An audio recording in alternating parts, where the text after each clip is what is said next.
if it's not a run. Third down and 10. Mekhi Frazier's now back in there as the running back. Childs in the shotgun this time. Takes the snap. Fires a quick one. And they've got a catch and a first down, or very close to a first down. I think it may be just a yard short. Nick Marsh made the grab, but I don't think he got to the first down marker. He did not. The guy at the top was about a half yard, you think, Don? You're better at it than I am. The best in the country, as a matter of fact, on spotting. The ball is at the 34-yard line of Indiana. Fourth down and 1, and they're not going to punt it. Well, that's what happens when you're 27.5-point underdogs. This is not a gamble for them. This is free money. Brandon Tullis down the backfield as the running back. Childs under center. Quick throw to the sideline. Marsh makes the catch. He's got an easy first down and then some. Gets it down to the 25-yard line, maybe the 24.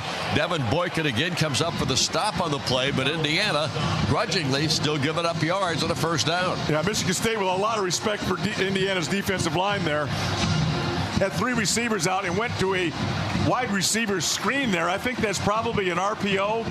If they didn't defend that screen, the wide receiver screen, they'd run it.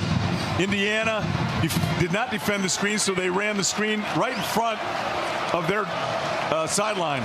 Tullis still the running back, and the shotgun is Childs. 3 receivers all to the far side of the field. Childs takes his time, gets the snap. Back to throw, looks to throw, gets pressure. Now fires the football to the end zone. Incomplete. Overthrown. And the defensive play made on that one against Amari Kelly, Amara Farrell for Indiana. Again, they got in zone coverage there, 2 safeties deep, and Farrell really read that. He threw it a little bit too late, so the safety was able to get on the top of that. There was a little bit of an alley in there if he threw it early. Again, that's kind of what you look at tape. He's not as decisive. I'm talking about Childs now throwing the football. He has to see it a little too late. He saw that too late, and then Indiana was able to get their safety on top of that. Second down and 10 at the 25 of IU. Childs awaits the snap. Gets it. And the flag comes down as he hands it off. And the ball carry on the play, Tullis, not able to pick up too much in that ball on that play. Prior to the snap, false start, offense number 81. 5-yard penalty, second down. So they'll walk it back to the 30-yard line now, and it'll be second down and 15. Yeah, and again, Indiana's doing a great job of their crowd being loud, but it is not even close to what that mess was last week in Oregon. But that's a crowd procedure call, I would say. I'm going to give that to the crowd. Nice crowd noise. They couldn't hear the signals and got a jump. McCray and Kelly are the wide receivers to the far side. Receiver to the near side is in fairly tight. Here's the snap back. Childs wants to throw it, throws a little dump pass out here in the backfield of Frazier, and Frazier makes the catch, but he goes down at the line of scrimmage, trying to move it back upfield. The pass was a little bit thrown behind the line of scrimmage. Tyreek Tucker made the stop on the play for Indiana. Now you got 3rd and 15. Tremendous job by the defensive front. They saw that little dump down to the running back on the left sideline, and they just sprinted out of their pass rush. Running back cut it back right into the defensive line for Indiana. Great pursuit. 2 receivers near, 1 to the far. And now Tullis, the running back, joins him out there on the far side. Now it comes right back to stand beside the quarterback, Childs. Aiden Childs takes the snap. Hit pressure comes, throws a little dump, a screen pass over there to Tullis. He carries it down to the 20-yard line, but it's going to be shy of a first down by 5 yards. D'Angelo Pons comes up and makes the stop, and Michigan State is going to settle for a field goal try. Yeah, that little motion down was to see if Indiana was in man coverage. If they were in man, they weren't going to run that screen. They found out they were zone, ran the screen, came up a little short. Pretty good drive to open this game for Michigan State. Field position wise, see if they can get 3 out of it. Indiana's special teams are special. See what happens here. Martin Connaughton is the kicker for Michigan State. This will be a 38-yard try. The kick is on its way. It's got plenty of distance, and it is good. And Michigan State, as they did last year, Buck, when Indiana played them in East Lansing, draws first blood. So it's 3-0 right now. The Michigan State Spartans take the early lead on their first possession of this contest with a couple of really good first downs and then settling for a field goal. 8:07 remaining here in the first quarter. They kept the ball out of Indiana's hands. That was probably a big part of what they were trying to do. We'll be back in a moment. This is IU Football, the Neil Tire and Auto Service Radio Network from Learfield. Merchants Bank is a unique bank and has a proven track record as one of the nation's top performing banks. As rates move up and down, our rates are always at the top. At Merchants Bank, what you see is what you get. A great rate. Earn 4.00 APY on all money market balances. No gimmicks or hidden fees. Hop on over to where your money is safe, secure, and earning more. Merchants Bank, an official partner of Indiana University Athletics. Member FDIC. HopOnover.com. This is Indiana football from Learfield. That Neil rhymes with deal, because that's something you could always count on with the leader in tires and auto repair for nearly a century. Neil Tire is committed to give you the best deal on a set of Falcon tires. Stay safe on the roads this football season as you travel to all those Indiana Hoosiers football games. Visit neiltire.com to schedule an appointment and to find the location nearest you. As always, nothing beats a Neil deal. Visit Bloomington and South Central Indiana's Royal on the East Side today for a large selection of new and used Subaru, Volkswagen, and Audi vehicles. Their large and diverse selection of both new and used vehicles ensures that they have the vehicle for you, no matter what it is you're looking for. Stop in and visit them today. Conveniently located just across from College Mall on 3rd Street. Check out RoyalOnTheEastSide.com or call 812-332-3333. So why wait? Come test drive a new Audi, Subaru, Volkswagen, or one of their many other quality used cars, vans, trucks, or SUVs. Royal on the East Side is a proud sponsor of IU Athletics. Welcome back to Merchants Bank Field here in Bloomington, Indiana. The Hoosiers of IU down 3-0 after the first drive of the ball game by Michigan State as they take it down the field, get it down close enough for a 38-yard field goal that is kicked through by their kicker, Connington. And 13 plays, Buck, 55 yards, 6 minutes and 53 seconds, however, off the clock, which is exactly what they're trying to do. Yeah, you just don't see that against Indiana's defense very often. Good start for Michigan State. They got to be very, very pleased. Pretty successful running the football. Had a big play, 20-yard play passing it. Basically, their procedure call threw their offense back behind the line of the scrimmage, and they couldn't make up for that 5 yards they lost. Connington will kick off for Michigan State. Here comes the boot, and this is coming down right at the goal line, and Himby lets it drop into the end zone and then out, and it'll come out to the 25 of the touchback, and Indiana's offense on the field for the first time. You know, they just don't feel like they're ever going to return one. They have really no interest in that. Kick was probably returnable, maybe too much in the corner, but did not get in the end zone. But there just is not a lot of interest in bringing those kickoffs out. That has been the case for a couple of years now. Yeah, it has. And occasionally they return one, but it's certainly not a priority. E.J. Williams will split to the far side of the field. Quarterback Fernando Mendoza has Himby alongside of the backfield as the running back. Here's a little dump off to Himby. Himby gets caught, and he's going to go down for a loss on the play of a couple of yards. So Michigan State went down for a loss the first time they had the ball in their hands, and it happens for Indiana as well. Jalen Thompson on the hit. Yeah, wide the tailback ran a little wheel route out to the left. A little bit of a throw behind him, so he couldn't catch that ball on the run. Michigan State's defensive end was able to react to it and get him down.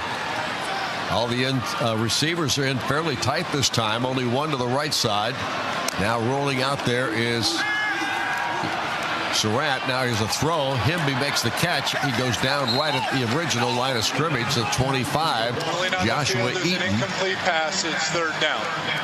Nope, they're going to say it was an incomplete pass now. So it's third down now and about 12. Knocked it out of his hands.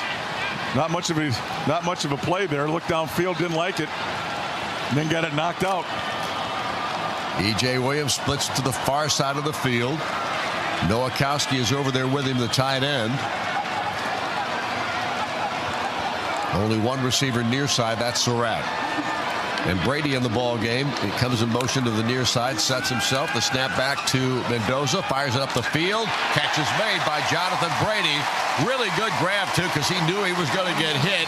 He made the catch, got pounded by Malik Spencer to bring him down, but hung on to the football at the 39, and Indiana's got a 16-yard gain in the first down. Yeah, 4 receivers on that route. He picked out the inside receiver on the left side. Really good protection again. He was able to scan from right came back to his third receiver in the alley and threw a strike to him. Cooper and Williams, the wide receivers to the far side. Near side, Surratt. Here is the snap and a quick throw to the other sideline. This time, a turn by Omar Cooper. He gets spun around and brought down, but he picks up 6, making 7 on the play as Dontavius Nash makes the tackle immediately. And the inside receiver again is to strike from Mendoza to Cooper. I bet that defensive back's heart just starts firing when Cooper grabs it because it's so hard to get him on the ground. He catches the football. There better be a lot of people running at him, but Michigan State makes a nice tackle. Empty backfield this time for Fernando. Now he does send a man in. That's him. He comes back to the right side of Mendoza in the backfield, and the snap and the give. It's Himby right up the gut. He powers his way all the way to the 48-yard line of Michigan State with an easy first down run. I say easy only in the sense that he made it because he went 5 yards on the play. Yeah, he carried 3 Michigan State Spartans on his back for the last 2. And that IU first down is brought to you by Cassidy Electric. Now the Hoosiers set up with 3 receivers to the near side. E.J. Williams to the far. And Himby, of course, the running back. Ball now in Michigan State territory. Here is a quick throw by Mendoza right over the gut. And a catch is made for an easy first down play. And once again, the Hoosiers come up big. E.J. Williams this time for the first down catch. Malcolm Bell on the stop. And that's 14 yards in that play. Run pass option. They read the backside linebacker there. Play fake to the left. Slant play on the top. Came right behind the backer that moved. And a beautiful throw again by Mendoza. You get tired of saying that, don't you? I don't. I don't either. But it happens a lot. Here's the snap. And it's the quarterback, Mendoza, running for 6. Or 5 make it as he gets the ball down to the 29-yard line. Malcolm Bell is the man who makes the stop, but a fake handoff, and then Mendoza took off. Big part of the offense last week. Got him out of a lot of jams as that quarterback run. Probably 4 that I remember that were a big part of this offensive run game. Mendoza with a really nice first down run. Charlie Becker just checked into the lineup. He'll split to the far side of the field. Cooper and Surratt to the near side. Nowakowski lined up as an H-back to the left. And Kalon Black in the game for the first time at running back. Here is Mendoza. He's going to run. Now he throws it. Catch is made by Nowakowski. He's got a first down. Really good look that time by Fernando Mendoza, who surveyed the field, then fired the shot. An easy first down pickup. Cam Williams on the stop. Yeah, there's a big old alley in front of him. He could have run, but he says, hey, why do I need to take the hit? I'm going to give it to my tight end and let him run with the football. Just a really good job of taking his time, getting in the alley. Again, offensive line protection has been really, really good. 1st and 10, ball at the 21 of Michigan State. Mendoza hands it off to Kalon Black, takes it up the gut, and just pounds his way down inside the 15 before he goes to the ground at the 14-yard line. A big pickup of 7. It'll be 2nd down and 3. Just ramming it right over the left guard. Again, that left side of that Indiana offensive line, counting the center in that part, has just blocked tremendously against the run and pass, taking advantage of them, just knocking a hole right into the defense. Becker and Nowakowski split to the far side of the field. Surratt and I think it's Cooper on the near side. It's Jonathan Brady. Here's a little pitch out. It goes to Kalon Black. He breaks away from 1 tackle, but he can't avoid the second. This time he picks up just a yard, and it'll be 3rd down and 2 for Indiana. Jalen Satchel makes the stop for Michigan State. Move the tight end over from right to left to be the lead blocker on that little quick pitch. Made a nice little cut, but Michigan State's pursuit got to him before the first. Brady and Becker are out of the lineup at wide receiver, and in there once again is Omar Cooper, Surratt, and E.J. Williams. Black stays in the game as the running back to the right side of quarterback Mendoza. Here's the snap back to him. Rolls to his right, fires the football. Caught by E.J. Williams, and he dives for the end zone. Touchdown, Indiana! What a nice play by this Indiana ball club. E.J. Williams has been a primary here in this first drive. Avion Gross is the man who had the coverage on the play, but they weren't going to stop E.J. from getting in the end zone. Yeah, 3 receivers side that time. 2 receivers on the outside broke to the goal line. The quarterback sprinted right. Williams just hooked up. Everybody on the secondary overran him. He threw it behind all the coverage, and then he turned it into a touchdown with a good run. Touchdown is under review. Now we got a review on the touchdown. Well, they got have got a knee down before he got in. It might be on the 6-inch line. You know, 10 years ago, that's a touchdown every time, but now they got to look at it. So we shall see. The officials come out to take a look, and while we have a moment, we'll remind everybody that Smithville connects Hoosiers at home and at work through internet, voice, and smart security solutions. Stick with the home team. Visit smithville.com for more information. And the referee taking a look here. And I guess he's looking at the review group or listening to the group up there that's talking about it. Don't know who's handling that today, Buck. We never got a sheet on that today on the referee or the officials of any kind, so we'll have to find that out. Maybe they're don't want anybody to know who they don't are. want anybody to know. We'll see. So there may be an issue with this touchdown. Elbow may have hit the ground before he got into the end zone. We'll have to wait and see what they rule. I'm wondering right now in my mind is what Jake's record is on this. It's pretty good. It's like 75. After review, the ruling on the field is upheld. Touchdown. Jake, it's on the negative side, and he's happy about it. Great job just leaping into the end zone. Just a really good run after catch. DJ Williams on the touchdown, and Indiana takes the lead at 6-3. A kick by Nico Radicic will give Indiana the 7-point if he knocks it through. And he's never missed. Oh, boy, you just... Well, I'm trying to put the kiss just to see if it works. You can't do it. They can't hear you. I keep telling you that. I like that a lot. They can't hear you. It is 7-3. Indiana with 2:40 to go here. 2 long drives by both ball clubs. Indiana comes up with a touchdown. Michigan State with a field goal, but IU has the lead now at 7-3. We're back in a moment. Both teams are trying to get this game over before the weather hits. We'll be back in a moment. This is IU football on the Neil Tired Auto Service Radio Network from Learfield. Hoosier fans, choose chill. Coors Light is cold lagered, cold filtered, and cold packaged for a smoother finish. It's got that crisp, refreshing taste that makes those moments when you choose to rise above the noise and choose chill even better. Coors Light is an official beer sponsor of IU Athletics, so crack one open and take a sip. Coors Light, choose chill. Celebrate responsibly. 2025 Coors Brewing Company, Golden, Colorado, beer. Hoosier fans, you have the power to save lives. Did you know that just one organ donor can save 8 lives? And the need for life-saving organ donations is real. There are more than 100,000 people waiting right now.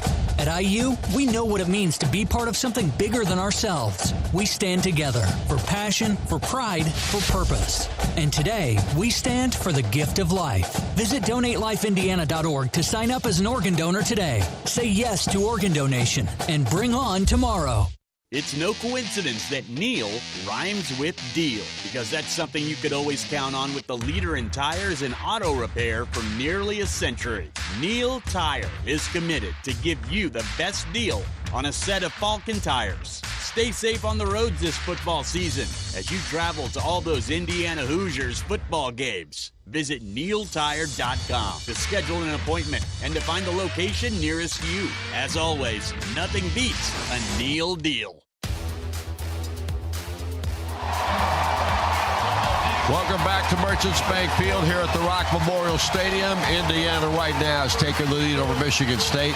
With 2:40 to go here in the first quarter, the Hoosiers lead at 7-3. Before we go any further, let's pause 10 seconds for station identification. You're listening to Indiana University football.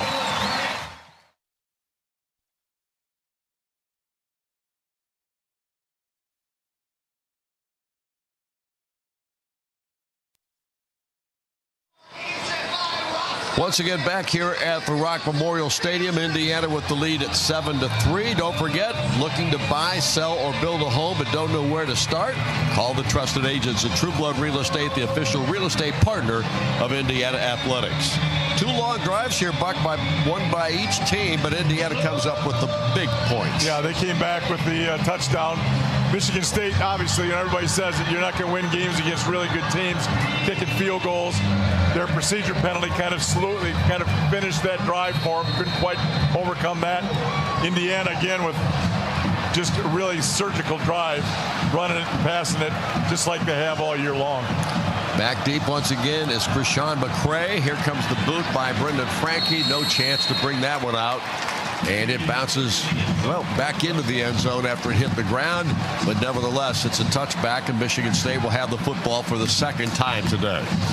And their offense the first time, Buck, looked fairly good.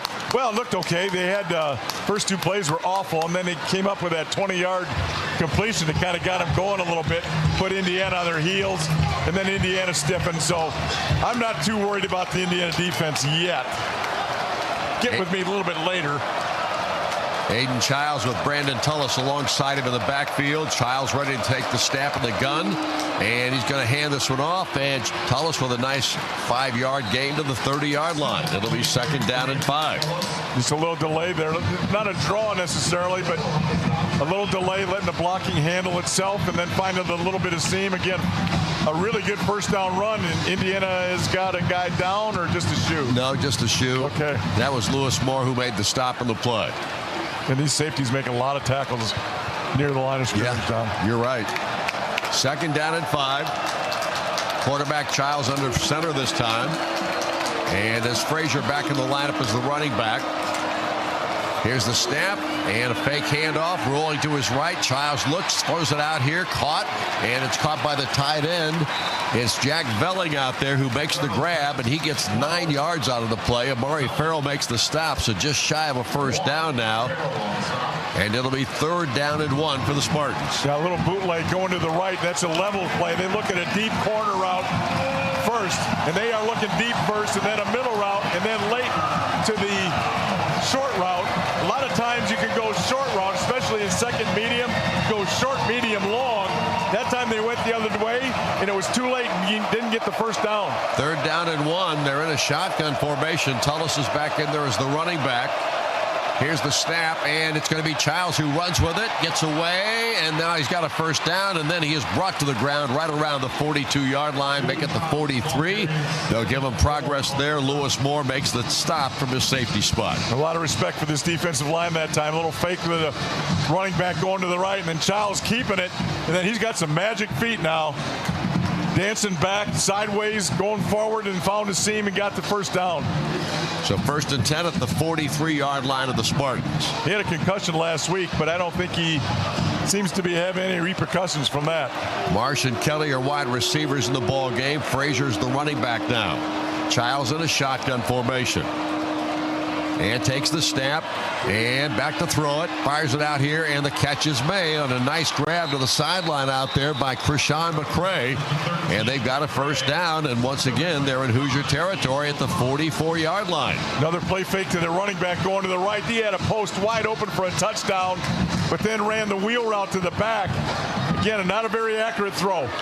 13-yard gain. They're going quick this time. And Childs now says something to the offensive line and to his running back, Frazier. And now, again, they're little quarter.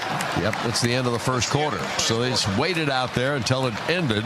And so Michigan State on a drive against Indiana, but now going into the second period, the Hoosiers still hold a 7-3 lead. And we'll be back in a moment. This is IU Football, the Neil Tired Auto Service Radio Network from Learfield. Your health is affected by a lot of things in your life, like what you eat, where you work, or even how you get to a doctor. It all connects. That's why CareSource offers so much more than health insurance.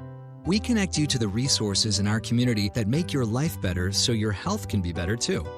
But the most important connection we're making in Indiana is with you. CareSource. Care that connects. Connect with us now at caresource.com. And the Hoosiers score. This is Indiana football from Learfield.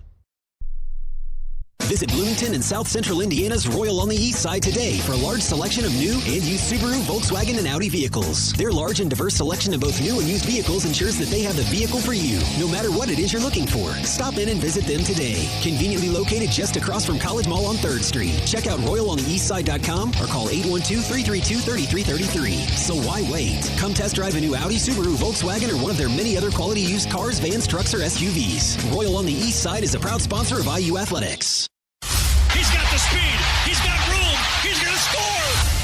No one gets you closer to the game than Sirius XM College Sports Radio. For the win! Got it! Let's go! Tune in for news, talk, and analysis from the offseason through regular season and into the postseason. We've got your team covered anywhere you go. Deep to center field! Oh, it's gone! Get a free trial at SiriusXM.com/College Sports Radio 2025.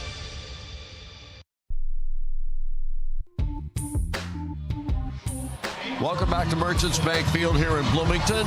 Memorial Stadium rocking here today. Indiana with a 7-3 lead over the Michigan State Spartans as we head to the second quarter of this one. Hoosier football fans, SeatGeek makes it easy to find tickets, we should say, so you can be a part of all the action this season. Whether you're buying or selling football tickets, SeatGeek is the official ticket marketplace of IU football. Let's go Hoosiers, SeatGeek. Well, Buck, it's 15 minutes of football gone by the wayside, and it's been a pretty fast 15. Yeah, really fast. Again, when teams are moving the football, not dropping passes, things can happen pretty fast, and this quarter flew by to me.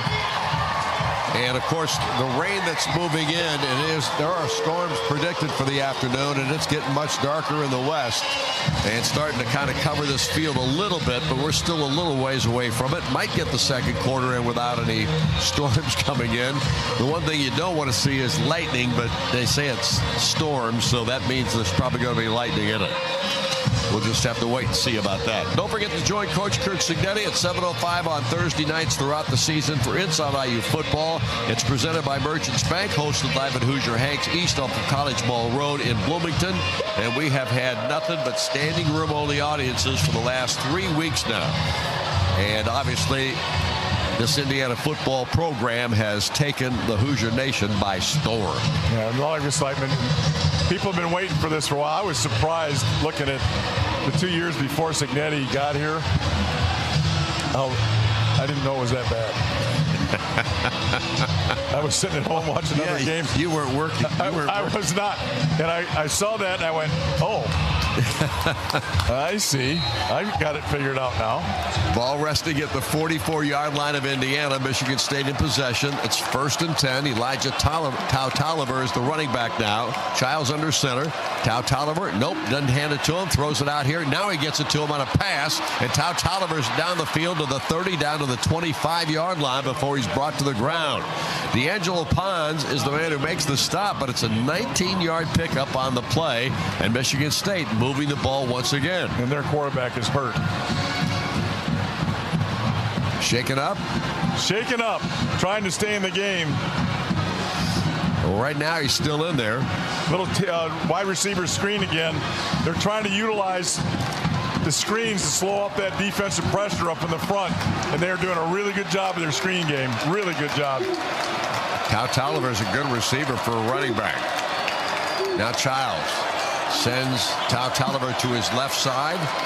Childs waits the snap. Only one wide receiver near side. And here is the give. And going nowhere this time is Tolliver. They had him stuffed in the backfield, and Hosea Wheeler was the first man to him and helped out by 2 or 3 other Hoosiers. But it's a loss of 3, and now it's 2nd down and 13. You know, very seldom is a quarterback who just went to a knee and barely got to the huddle going to throw the football the next play. And Indiana knew that and really stood up against the run and just pounded them for a loss. Frazier is back in there as the running back now for Michigan State. Got a man coming to the near side here. I think that's Marsh. 3 receivers in tight to the right. Here's the snap back to Childs. Throws it out here. Catch is made. Out of bounds almost immediately is Marsh. And the ball is going to be marked out at the 19-yard line, where D'Angelo Pons again is the guy who makes the stop. That time they dropped Wyatt out of the defensive front, played zone, blitzed a linebacker, and dropped the defensive end underneath coverage. He couldn't get there underneath the out. Pons was playing deep third. He couldn't really do a good job of pressuring the receiver. So Michigan State really found a weakness in that defense and exploited it. 3rd down and 3. Childs under center. Frazier, the running back. Here's the snap. Frazier gets the call. He gets hit. He goes down. He did not get to the first down marker. He's at the 17-yard line. It's short by a yard. Hosea Wheeler's the man who makes the tackle on the play. And now it's going to bring up 4th down and a yard. And is Michigan State going to go for it or kick the field goal? Looks like they're going to go for it. Yeah, Indiana brought their extra defensive front in before Michigan State even made the decision. So they figured out they were going to go for it, and they are. So ball is just inside the 17-yard line. He needs to get it. Yeah, now they call timeout. Michigan State, their first of the half. Timeout on the field. Little late getting personnel in. Clock was getting down. They decided to let's think about this just a little bit longer. So it's going to be 4th down. We get timeout on the field. Timeout registered with 12:12 to go here in the second period. We have timeout. We'll take a break. This is IU Football on the Neil Tide Auto Service Radio Network from Learfield. Hey Hoosier fans, this is your head coach, Kurt Signetti. I'm here to win. Everything I do is built for that. From the weight room to the Wi-Fi at home, it's got to perform. Smithville is my internet provider. Fiber fast, rock solid. Just like a championship team, they're built right here in Indiana. Still wondering if they're the real deal? Google them. Smithville, built to win, just like us.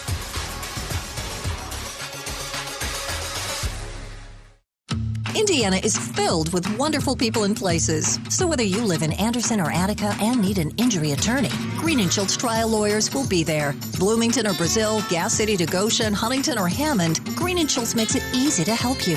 Jasper, Jonesville, Lebanon or Linton, Mitchell, Muncie, Plymouth and Portland, Seymour, Tell City or Union City, Warsaw, Washington or even West Lafayette. Green & Schultz trial lawyers, attorneys serving victims of injury and loss. More at greenschultz.com.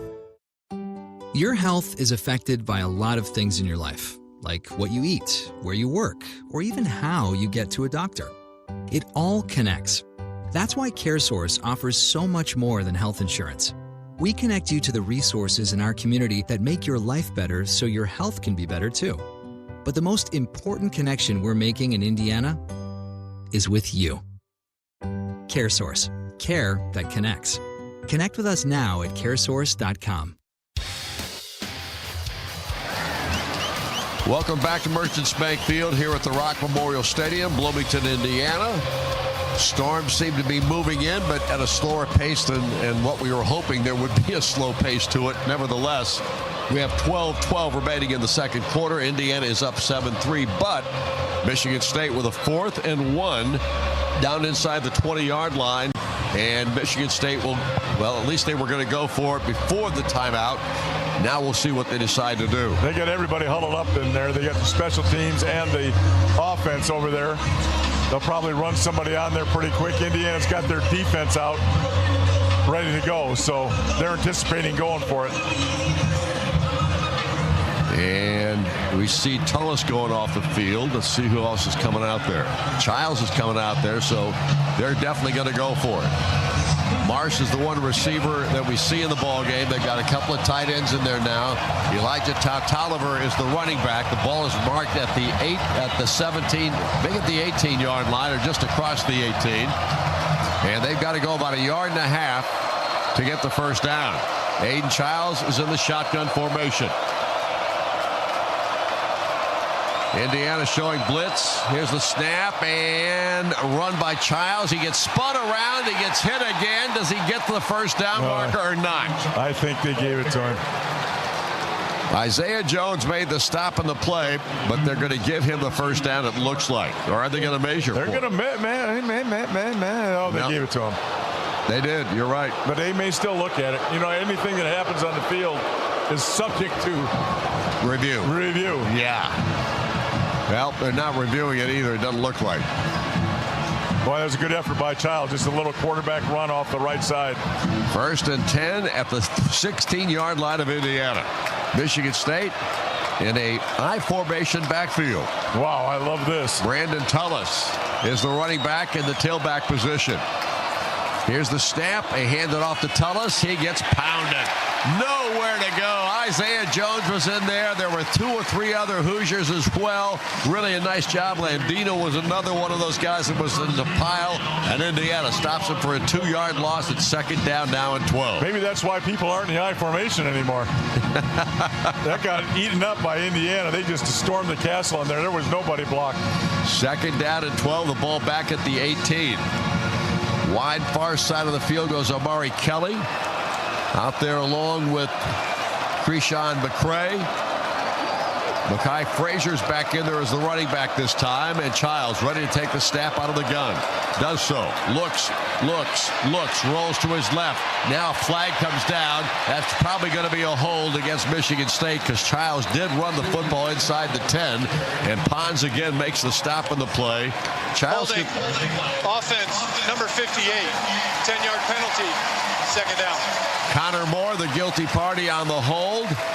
And the ball will be marked back now quite some ways as that hold was taken in the backfield.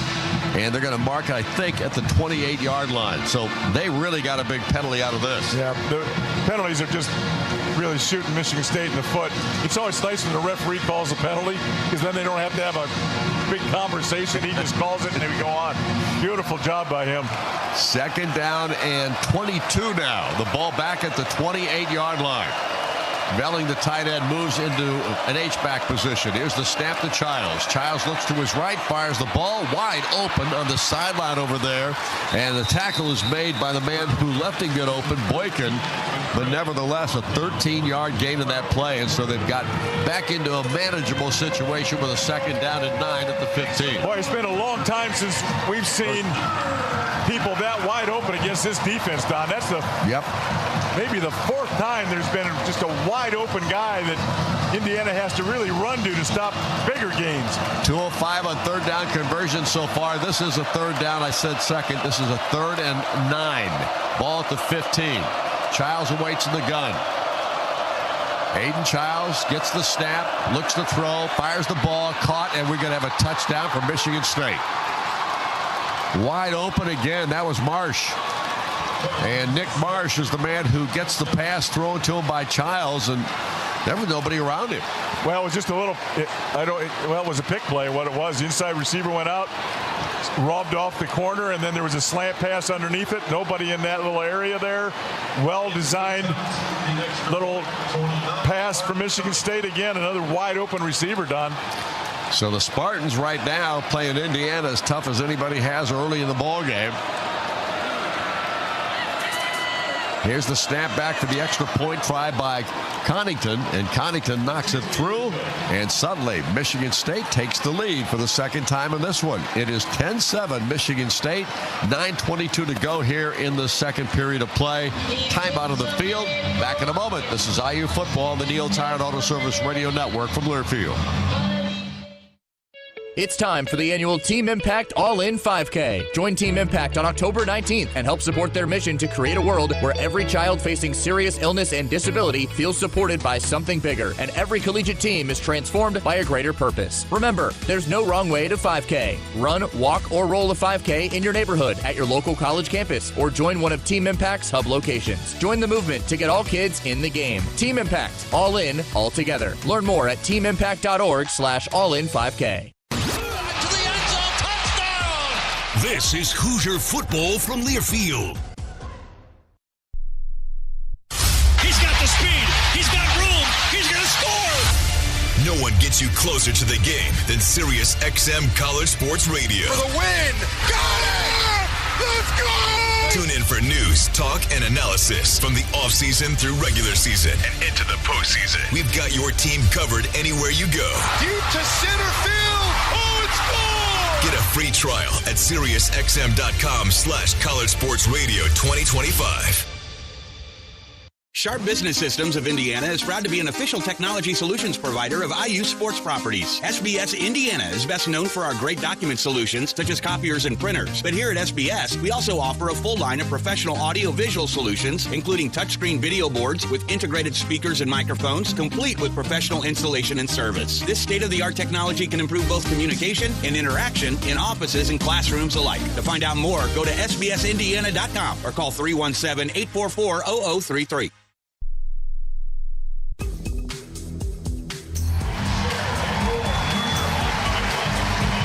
Back once again here at the Rock Memorial Stadium, where Indiana right now is trailing Michigan State 10-7, 9:22 to go here in the second period of play. A little bit of a special occasion down there in the field, Buck.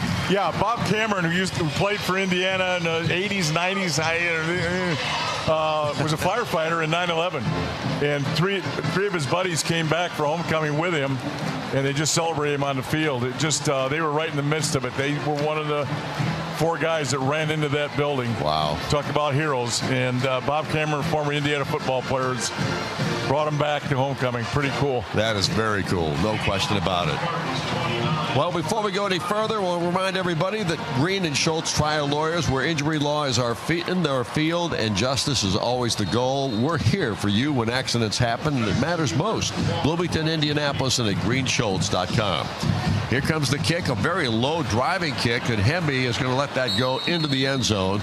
They kicked it toward the corner again, a real low kick. I don't think that was quite what the kicker was looking for, but he got it to work. He got the wind's behind him, so I don't. I'm not sure that, because that was a little scary. If that kicks the wrong way, that's really good field position for Indiana. Well, right now the Hoosiers come out to the 25-yard line in the huddle out there. As Fernando Mendoza sets him up. Nowakowski, the tight end, is split to the far side with wide receiver Elijah Surratt. 2 receivers to the near side.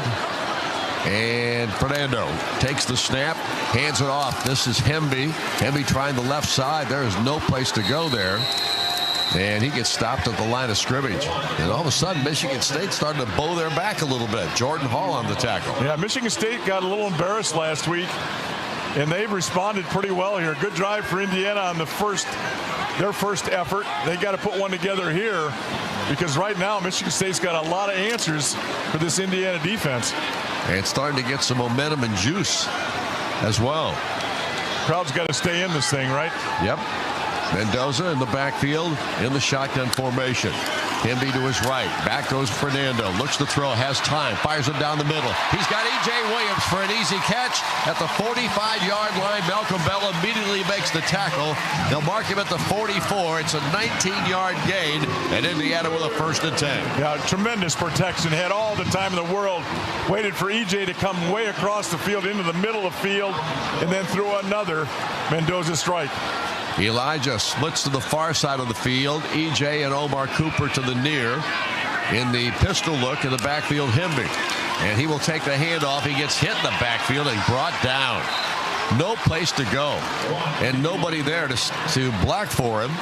And Quindarius Dunnigan comes in and makes the tackle for Michigan State for a huge loss. It's back to the 37-yard line. It's 2nd down now and 17. Yeah. Dunnigan made an inside move over the right guard and just beat him and got upfield. No place for Hemby to go. 2 first-down runs that got really negative yards for that matter. So now you've got Surratt and Omar Cooper to the far side. Near side, I think that's Charlie Becker back in there. Back goes Fernando Mendoza. He gets pressure, throws it out here in the flat. It's caught. Nice job there. And a beautiful run down the sideline on the far side of the field by Nowakowski. What a terrific play.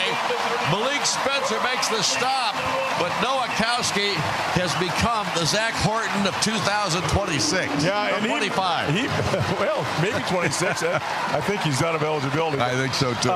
Again, just spread everybody out, and then he dumped down to the tight end on the sideline. There's nobody there, and this kid's got a lot more speed than anybody anticipated. 1st and 10 at the 24-yard line of Michigan State. Big play for Indiana. 39 yards on that one. Here's a throw by Mendoza. Wide open. This time it is Surratt. 10-yard line, 5-yard line. Touchdown, Indiana!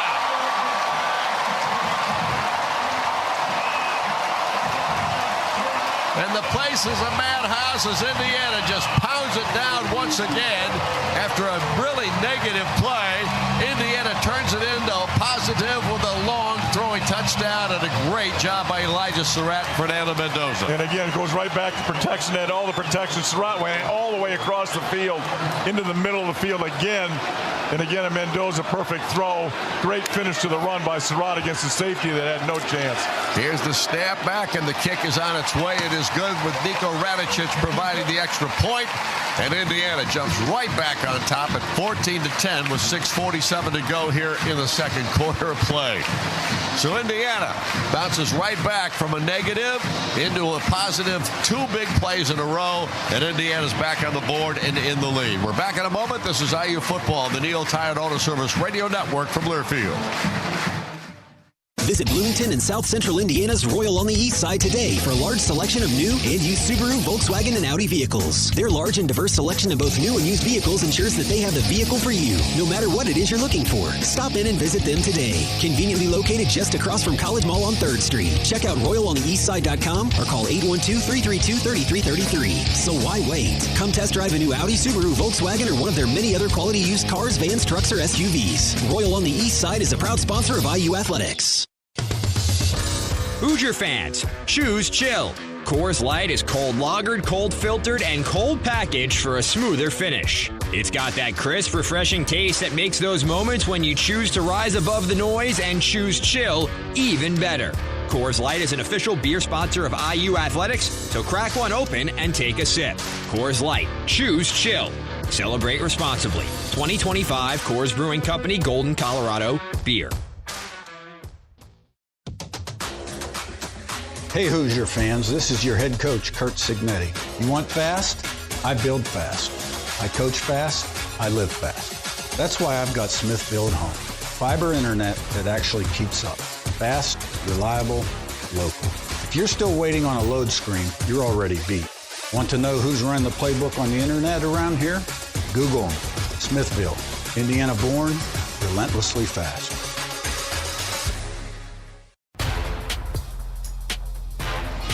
Welcome back to Merchants Bank Field here at the Rock Memorial Stadium, Bloomington, Indiana. Crowd loving what they just saw as Indiana retakes the lead at 14-10 with 6:47 to go here in this first half of play.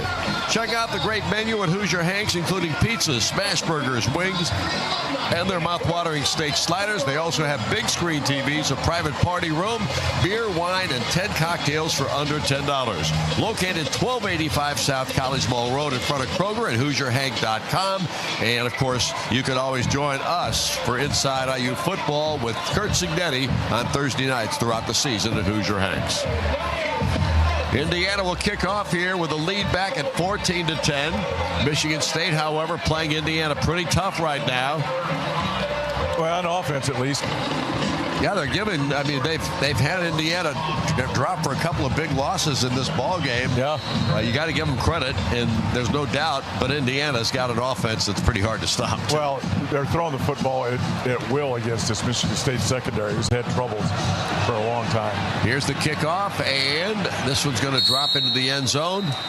Wind is in the face of Indiana here in the second quarter a little bit. It didn't factor into anything on the field from a passing standpoint, but it certainly did in that kick. But it's still got in the end zone. So Brendan Franke continues to have one of the stronger legs in the Big Ten. Yeah, and teams just, they're not aggressive in these kickoff returns. No. It's just not Indiana. Everybody just kind of, the risk reward of returning it, with just getting it to the 25, I guess, is just too much of a chance to return. Aiden Childs is the quarterback for Michigan State. He's under center this time. Kyle Frazier, the running back, at the 25-yard line.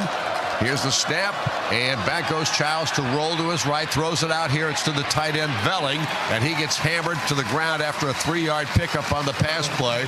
Amari Farrell makes the stop. It'll be 2nd down and 7. Again, just a little bootleg fake to the tailback going left. Quarterback comes out on a naked bootleg, beats the end. Wide open. Could have run that thing maybe for a little bit more, but chose to throw it to the tight end, just sitting in the hook zone. Omar Kelly splits to the far side of the field. Marsh is to the near side. Brandon Tullis is in the game as the running back now for Michigan State. They use a lot of their skill players. Here's a quick throw to the sideline out here. And here's McCray once again makes the catch, and he runs for a first down. Gets it out to the 37-yard line. Jamari Sharp on the stop. They're going to mark him now at the 36. So it'll be 1st and 10 Michigan State. But again, they move the chains. Got one-on-one with the safety, and then little quick feet. Got him onto the outside for extra yards for the first down. Again, utilizing their best position at wide receiver here with screen, short passes. Few downfield throws, but mostly short stuff. Childs is in there with Frazier as the running back. Childs under center. Here's the snap, and he's back to throw again. Has lots of time. Fires a quick strike out here in the flat, and it's caught right around the 41-yard line of Indiana. And again, Michigan State comes up with a nice pass play. D'Angelo Pons makes the tackle on Omari Kelly. But man, those receivers, like for Indiana, they're wide open too. Yeah, what they're utilizing their run fake to keep the linebackers out of the middle of the field.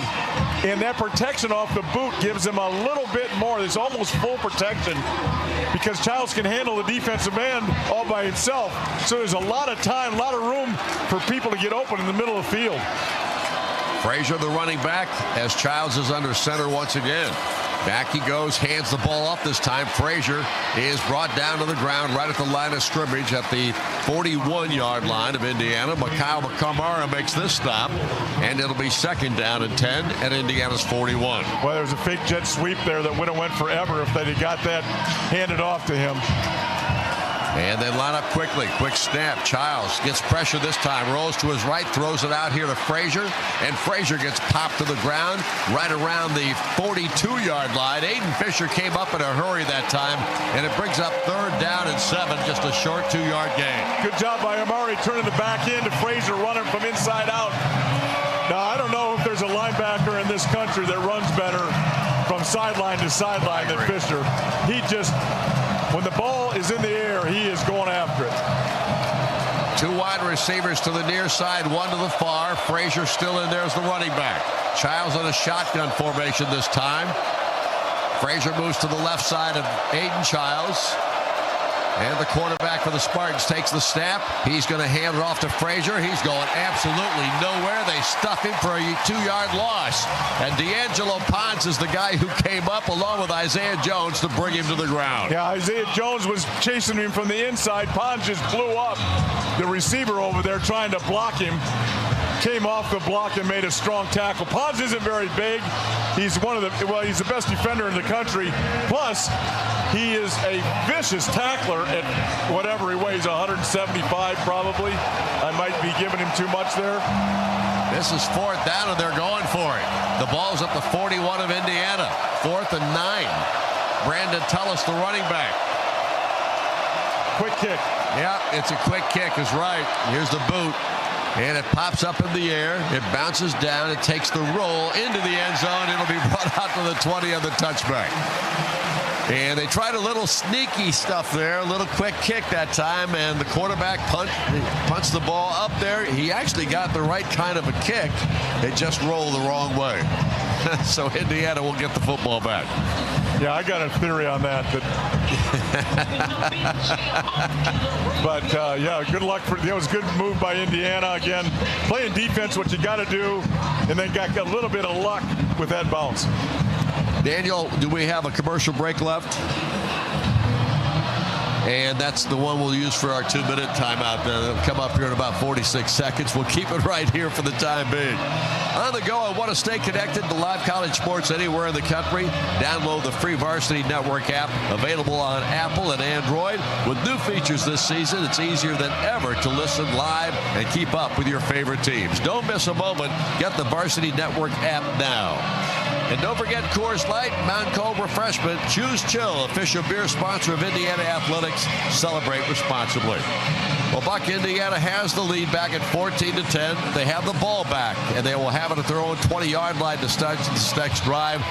And the way Kurt Cignetti has managed timeouts and those kinds of things throughout the last couple of ball games has been miraculous in some respects, from just a pure understanding of the game, time, and score and that kind of thing. Yeah. And he gets another opportunity here. Well, yeah, this is like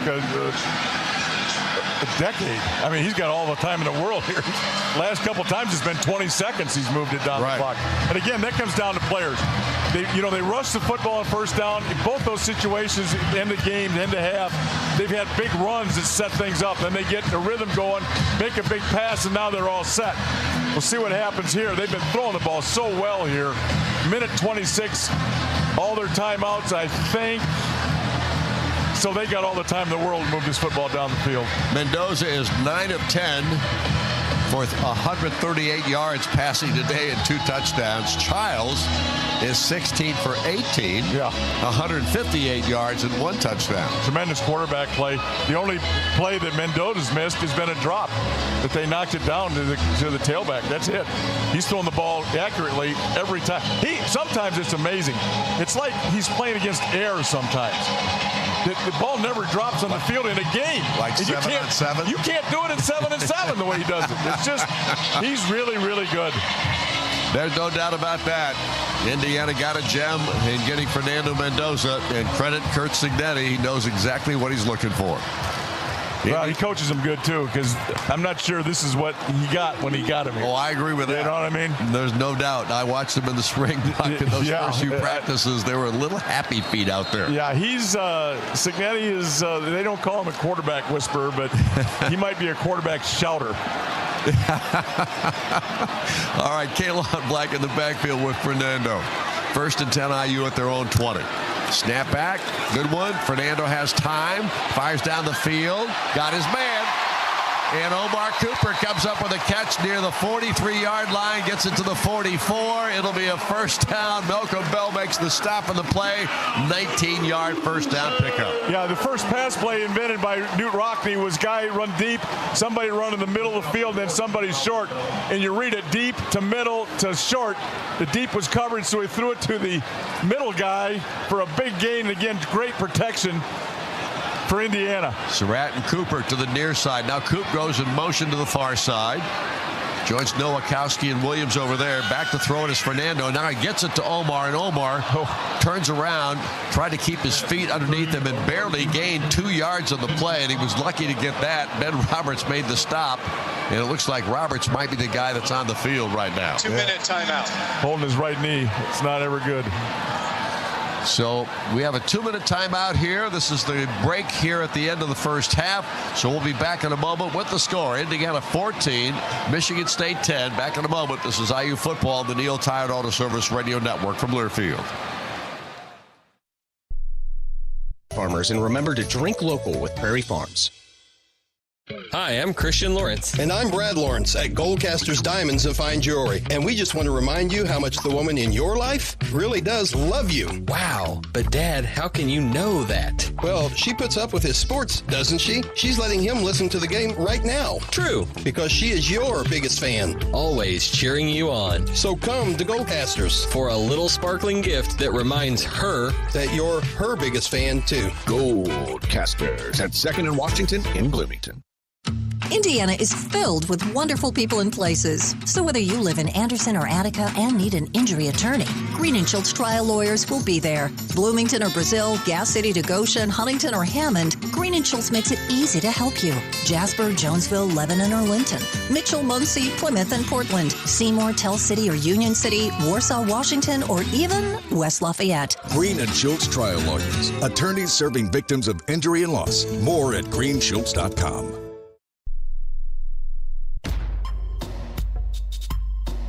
Back once again here at Merchants Bank Field. Got the Hoosier Bison out there taking a ride behind the, whatever that is, golf cart, gator. I guess it'd be a gator, wouldn't it? I think it's a gator with a, I don't know. But at any rate, the Bison, I think our fan base has embraced the Bison by any, I think that would be the total understanding of this thing right now, because he was at the basketball game last night, the exhibition game in which Indiana dominated Marion, and he was getting a lot of love from the fan base, I can tell you that. Well, I agree totally with you. I think it's one of the, it's just amazing. Everybody's thinking, why did we do this earlier? But Because it's been a big hit. It has. It's. I got to tell you, I didn't know if I was going to like it, but I do. You do. I do. I got the bison on my little pullover today that I got. Oh, do you? Club. That's I do. so nice. It is. It's really cool. It's so nice. All right, the ball's resting at the 46-yard line of Indiana. I want to see that. I didn't see that. Second down and 8. I'm sure I didn't get one. But. Well, nobody got one that I know of except for the varsity club people. Oh. Kaylon Black is the running back alongside Fernando Mendoza. He takes the snap. He looks left. He fires the ball. It is caught by Omar Cooper. Breaks a tackle down the sideline for an extra 5 or 6 yards. This guy is amazing. Aiden West comes up with a stop in the play.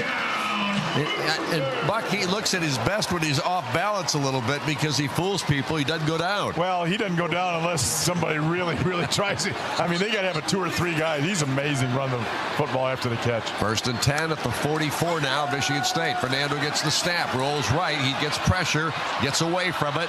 Now he's going to head down the sideline. He throws the football for Nowakowski, the tight end, and he got hit just as the ball got there and couldn't hang on. Malcolm Bell put the hit on Rodney Nowakowski. Yeah, that was probably a decision that he'd like to have back. That was thrown into coverage right there. Don't have to do that, especially on 1st down. Just throw that thing away. Throwing the football well enough, you don't have to force anything right now. 2nd down and 10. The ball back at the 44-yard line in Michigan State territory. Indiana leading at 14-10 with 1:46 to go here in the half. Michigan State is just not putting any pressure on, and they're only bringing 4 rushers normally. I haven't seen them blitz very much at all. Now a whistle and a timeout call by Indiana. Kurt Cignetti. Of the half. Coach Cignetti having everybody come over, wants to talk to his group out there. I don't know if he saw something you didn't like or what happened there, but now he's talking to his quarterback. It might be a residual of do not throw into coverage, my friend, on 1st down. You got a point. Yeah. You do have a point. Yes. So does Cignetti. Yes, he does. So another timeout call here. We'll keep it here this time. We'll tell everybody, if you want more college football after our game, you can tune into the College Football Blitz. It's free on the Varsity Network app. You can think of it as the college football version of NFL Red Zone with nonstop action every Saturday from noon to midnight Eastern. With just open the Varsity Network app and search for your College Football Blitz to keep the excitement going. I would be better at this if I could actually read. All right, we have 14-10 on the scoreboard here. You've done pretty good all these years not being able to read. Yeah, trust me. Pretty amazing. That's what that high school education will do for you, big boy. I listened to you on the Varsity app last night, as a matter of fact. You did, huh? Out by the fire. You did? Yeah. Oh, you got to be kidding me. You actually listened to our show? No, it was the exhibition you're talking about game. the basketball I did game. not listen to the coach's show, no. Yeah, I can't believe you didn't do that either. I either. couldn't find it. You couldn't find it? I didn't know it was Thursday. No, we listened to the exhibition game last night. I got you. The Groove listened to it, and he got in a little bit of trouble because some other people did not want to listen to the game. Really? Yeah, but he did, and he forced the issue. The Groove did. Thataway, Phil. I love it. Yeah. We got your friend Phil Grubich up here with us today again. The mainstay. He comes every year. Yeah. And we sit him behind us every year, or actually he's got a better seat usually, but we had to force him down lower today. It's not nearly as good, but he can hear us. He can hear all of what we're talking about. Yeah, I'm sure he's just thrilled. Well, I know he likes me. Yeah, he does. He gave me a note a minute ago wondering what this Herrick guy does. And I told him to wait till halftime. All right. He'll do his magic at halftime. Out of the field comes Indiana. The ball is at the 44-yard line of Michigan State. It just seems to get darker and darker. The lights are starting to kick in here at Memorial Stadium on Merchants Bank Field. It looks like we're going to get a half in. We're going to get a half without rain, but then it's like, I think it's going to come down. It'll be interesting to see how our fan base handles it. Because they're going to be needed in the second half. They got to hang in there, for heaven's sake. Exactly. But I'm sitting over here. You're going to need to be covered, so. We got the windows open. Yeah, we do. All right, the ball at the 44. We do. 2nd down and 10. Surratt wide to the far side of the field. 3 receivers to the near side, including the tight end Nowakowski. Kalon Black is in the backfield. Here's the snap. Bad snap. And Fernando picks it up and runs with it. He finds his way down very close to a first down. Going to be shy by 2 yards at the 36-yard line. Jordan Hall makes the stop on the play, but he saved Indiana on that play with that run. Well, Mendoza saved Indiana with a great catch on a bad snap. And then a good block by the running back on the linebacker. Black just a really good job getting him free for a nice gain. 3rd down and 2. Fernando ready to take the snap again. Looks, throws it out here. It is incomplete. He threw it behind Elijah Surratt. He just didn't quite get the right read on that. Whatever, if it was a read, I don't know. But he threw it behind him, and Surratt could not pull it in. I'm not sure his hands were right when he caught it. Looked like he hesitated a little bit, and when that hesitation got him to throw the ball behind the slant. Timeout, Indiana, their 2nd of the half. So Indiana calls time now with 1:14 to go. Indiana leading 14-10. This will be a 4th down and 2 situation. And Kurt Cignetti wants to make sure everybody knows what they're doing, if they're going to go for it or if they decide to kick it. I think they're going to go for it. Yeah, it's into a pretty stiff wind right now. Yep. And it will be what, 51-yarder? I think that'll be right. 52 maybe. Yeah, so, right now, if they snap the ball right now, Buck, this would be a 53-yard kick. Yeah. So I don't know that into the wind, even though we got a 58-yarder out of this bunch last week, I think there's a go for it sign here. And the ball is going to be marked at the 36. 4th down and 2. Hoosiers come out to huddle up. And this crowd is getting on its feet here. And you can tell that the wind is starting to really start to howl out there. Fernando sets up his ball club. Black to his left. Omar moves to the right. Snap on its way. Fernando fires the football. It is caught. And Omar Cooper brought down before he gets to the sideline. Devin Cromwell is the man who makes the tackle. Or actually, it was just Omar who had to catch the ball on a dive. But Indiana is in a 1st down scenario. Moves the chains down to the 29. Here's the snap. This time they give to Kalon Black. Busts it up the middle. Broken tackle. Touchdown, Indiana. What a run by Kalon Black, who got caught maybe 3 yards downfield. Broke the tackle. Broke a 2nd tackle. Another 5. And then hit it for the end zone. Yeah, just real poor safety tackling for Michigan State. And that's not a surprise. They haven't been able to tackle real well all year. But just a straight dive on a quick play after a good catch by Cooper. They went to the line of scrimmage, made the snap. He ran right over that right side and then did the rest himself. 59 seconds on the clock. Extra point. Nico on the field, and Radicich knocks it through. Indiana takes the lead to 21-10 here at halftime. And again, a brilliant job by the Indiana offense in tough circumstances at the end of a half. Yeah, good 4th down play again. Not a great throw by Mendoza on that 4th down pass to Cooper. But again, he made an unbalanced catch. And then I think the plan was, let's get the 1st down and then we'll get a quick play him. And they hit him when Michigan State wasn't ready. This defense is not the best in the league. And they just creased it, and then Black just beat 2 safeties that couldn't tackle him. I'll tell you, it is so dark to the west of us right now. And it's getting cooler. You can just feel the coolness coming.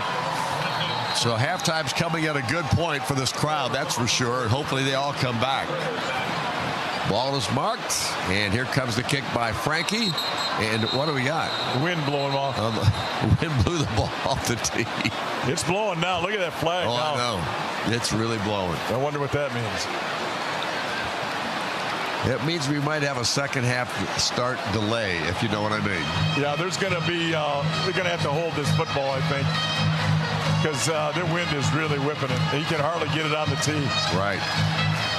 59 seconds still remaining in the half, so you don't want anything untoward to happen here. Yeah, he couldn't get it to stay on the tee for 1 second, so. In Indiana, I think that's Jaden Bell who is out there holding it. Here comes the boot. And, oh, look at this. He just bombed that thing. He should have somebody hold that thing all the time. He kicked that right into the wind, into the suites in the end zone. That was awesome.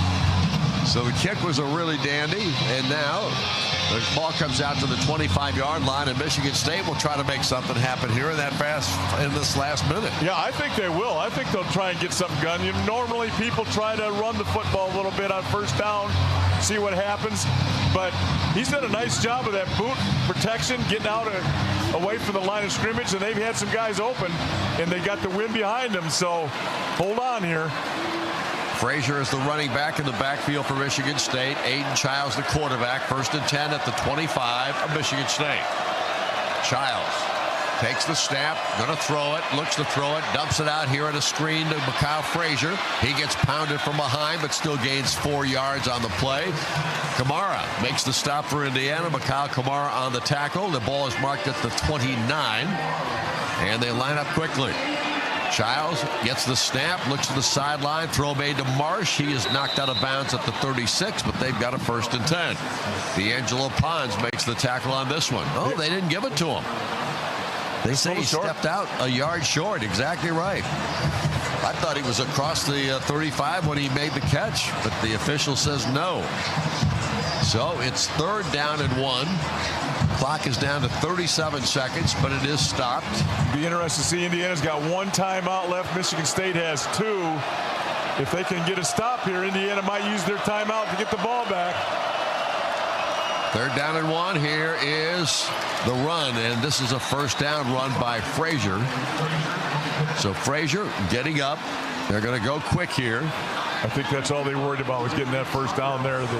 Anything that happens after, they do not want to get that ball back to Indiana. Daly made the stop for the Hoosiers. Childs ready to take the snap, does so, looks to the left, then rolls to his right, wants to throw it, then dumps it out to Frazier, who makes one man miss, but this time he's brought down from behind by Stephen Daly, who makes the tackle, and it's shy of a 1st down. Their 2nd of the half, 30 seconds. We're down to 19 seconds here in this 1st half. And then timeout called, and the clouds continue to pour in here, and then it is blowing big time. Look at the flags behind you, bud. I'm not looking. I'm not looking.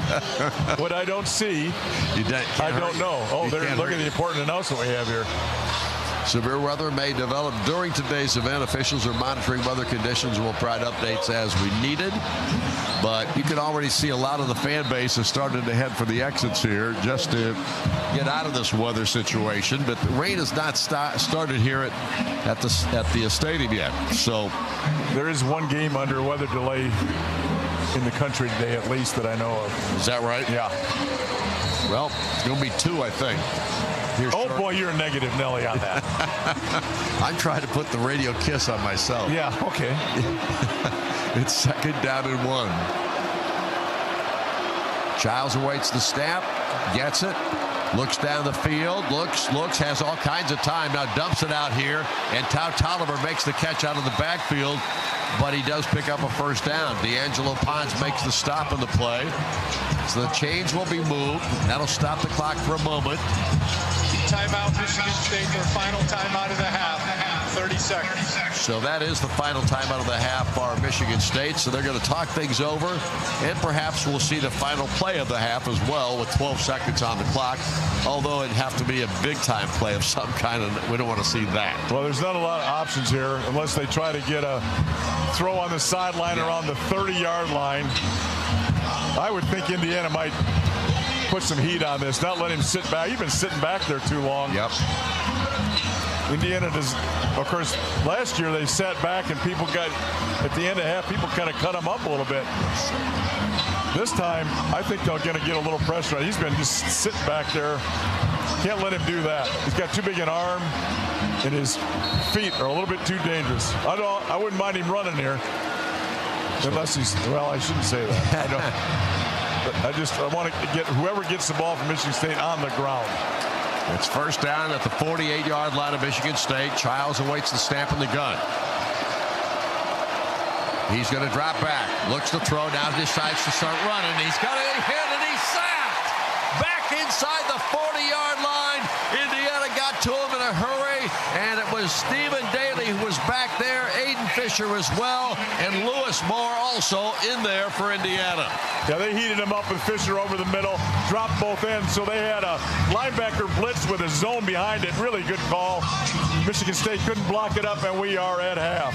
It is halftime here at the Rock Memorial Stadium. Indiana with a 21-10 lead over the Spartans of Michigan State here at halftime. The weather is coming in, but we still haven't seen any rain. I guess that's the good news. But, man, the clouds are really ominous. All right, when we come back, John Herrick will present the halftime show with guest statistics and more. This is IU Football on the Neil Tide Auto Service Radio Network from Learfield. Attention IU fans, we partnered with Indiana Farm Bureau Insurance to gift 2 lucky winners a VIP football game experience at either the Illinois or Purdue away game this season. Prizes can include a VIP experience, 2 tickets, hospitality passes, parking, and hotel accommodations. Want a chance to be at home or on the road with the Hoosiers? Be sure to enter online at iuhomeandaway.com. It takes hard work to be the best in the game. Planning, commitment, resilience, sweat. That's why Old Dominion Freight Line, the #1 national LTL carrier for quality, works hard to be the best in the game and is proud to support those striving to be the best in theirs. Old Dominion Freight Line, official freight carrier of Indiana Athletics, helping the world keep promises. The Indiana Hoosiers play here all season long. This is Indiana football from Learfield. Which schools will take home the prestigious Learfield Directors Cup for the top college athletic programs for the 2025-26 college athletic season? Check out the criteria and follow the year-long standings of your favorite team at L Directors Cup on the X platform or online at thedirectorscup.com. Trophies will be awarded in June 2026 to the winning institutions in all college sports divisions. The Learfield Directors Cup, powered by NACTA, the crowning achievement in college athletics. It's no coincidence that Neil rhymes with deal, because that's something you could always count on with the leader in tires and auto repair for nearly a century. Neil Tire is committed to give you the best deal on a set of Falcon tires. Stay safe on the roads this football season as you travel to all those Indiana Hoosiers football games. Visit neiltire.com to schedule an appointment and to find the location nearest you. As always, nothing beats a Neil deal. This is Hoosier Halftime on the Neil Tire and Auto Service Radio Network. From Learfield, Hoosier football is on the air. Brought to you by Coors Light, Choose Chill, official beer sponsor of Indiana Athletics. Kroger, hey Hoosier fans, score big for game day at Kroger, where you'll find lower prices on over 1,000 items, so you can save even more. Kroger, proud sponsor of IU Athletics. Now, from the Smithville Broadcast Center, this is Hoosier Halftime. Well, the Hoosiers closed the first half with 14 unanswered points. They trailed 10-7, but now they lead Michigan State 21-10 on Merchants Bank Field at the Rock Memorial Stadium. Before we go any further, though, let's pause 10 seconds for station identification. You are listening to Indiana University football.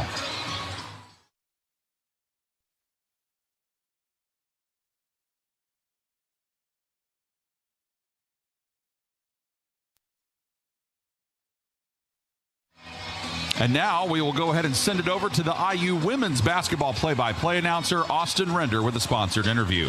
Joined now by the Executive Vice President of Smithville, Cullen McCarty. Cullen, Smithville, which again was recently named a national top 100 broadband company, it touches many people, businesses, organizations through its Smithville Smart High-Speed Internet services. What are you seeing in today's business climate? Austin, we're seeing a lot of exciting opportunities for growth and expansion, one of which is the establishment of a true hard-tech core corridor. It starts at Purdue and stretches down through the LEAP Innovation District, Boone County, all the way here at Indiana University, Bloomington, and further down to Westgate at Crane Tech Park. Hard tech generally involves advanced manufacturing and related industries, complementing Indiana's longtime success in software development. What is most exciting is all the jobs being created and how they will bring new opportunities for entrepreneurs and startups. Do you see any challenges here? We see significant challenges in developing high-quality talent for the region. Hundreds, if not thousands, of new jobs will likely open up over the next few years in tech, agribusiness, and other areas. So many of these will pay higher than the current average salary in Indiana, and some will even reach the six-figure bracket. So the challenge is attracting and upskilling talent to fill and prosper in new and existing jobs. In your experiences at Smithville, what do you see as the answer? Smithville has been privileged to deliver high-speed connectivity solutions to many large and small businesses and government institutions for years. From that experience, we understand that Indiana must intensify its efforts to close skill gaps and train new workers to advance alongside new growth opportunities. Smart people are working together to close these gaps, including places like the Mill in Bloomington and Westgate Tech Park near Crane, where we expect to see hundreds of new technology jobs opening in the microelectronics campus. Smithville is positioned to support these entities and their growth. We're excited to see fresh, high-impact opportunities for our Hoosier state. Big thank you to Executive Vice President Cullen McCarty for coming on and chatting with us about today's game sponsor, Smithville. Thank you, Austin. And we just got informed, by the way, that there is a special weather statement in effect for Bloomington and Plainfield until 5:15, and there's nothing crazy about that. That's just a form of a weather advisory that the National Weather Service has put us under here in Bloomington. So nothing serious, but it looks like it may rain, because that can happen when special weather statements are issued. So that'll be something that we keep an eye on throughout the rest of this halftime. When we return, Jed Ainsworth will have the Coors Light out-of-town scoreboard. This is Indiana University football on the Neil Tire and Auto Service Radio Network from Learfield. Attention ranch dip lovers. Your source for flavor has now arrived with Prairie Farms' new Classic Ranch Dip. It starts with our award-winning sour cream blended with garlic, onion, parsley, and buttermilk to make a superior ranch dip that your taste buds will savor. Prairie Farms' Classic Ranch Dip pairs well with your favorite vegetables, chips, or crackers. Look for them at your favorite grocery stores and then visit prairiefarms.com for delicious ranch recipes, coupons, and enter for your chance to win a dairy prize package. Support local dairy farmers with the delicious taste of Prairie Farms' Classic Ranch Dip. As a not-for-profit financial institution, Centra goes the extra mile to center home buying experiences around our members. I've never bought a home before, and they made that process simple. So they laid out my options, they let me ask my questions, and then they let me pick the one that was best for me. That's when I realized doing something local where I could look somebody in the eye, ask my questions, and get the help I was looking for was a big part of why I wanted a local credit union. Centra Credit Union, centered around you. Federally insured by NCAA Equal Housing Opportunity. This is Hoosier football from Learfield. Prairie Farms award-winning cottage cheese just got better. Introducing the Pro Pack Cottage Cheese Snack Cup. Now you can enjoy all the great taste and health benefits of Prairie Farms cottage cheese in a perfectly portioned cup. Packed with 12 grams of protein, low fat, and under 100 calories, Prairie Farms Pro Pack Cottage Cheese Snack Cups are perfectly portioned for eating on the go. Enjoy them for lunch, snack time, or as part of your favorite dishes. Look for them at your favorite grocery stores. Visit prairiefarms.com for cottage cheese recipes, coupons, and enter for a chance to win dairy prize packages. For 48 straight years, Ford F-Series have been the best-selling trucks in America. We got here by engineering breakthrough technology, redefining Built Ford Tough, and never settling for second best. But what's really made Ford F-Series the #1 selling trucks in America is you. Ford F-Series, Built Ford Tough. Based on 1977 to 2024 calendar year total sales.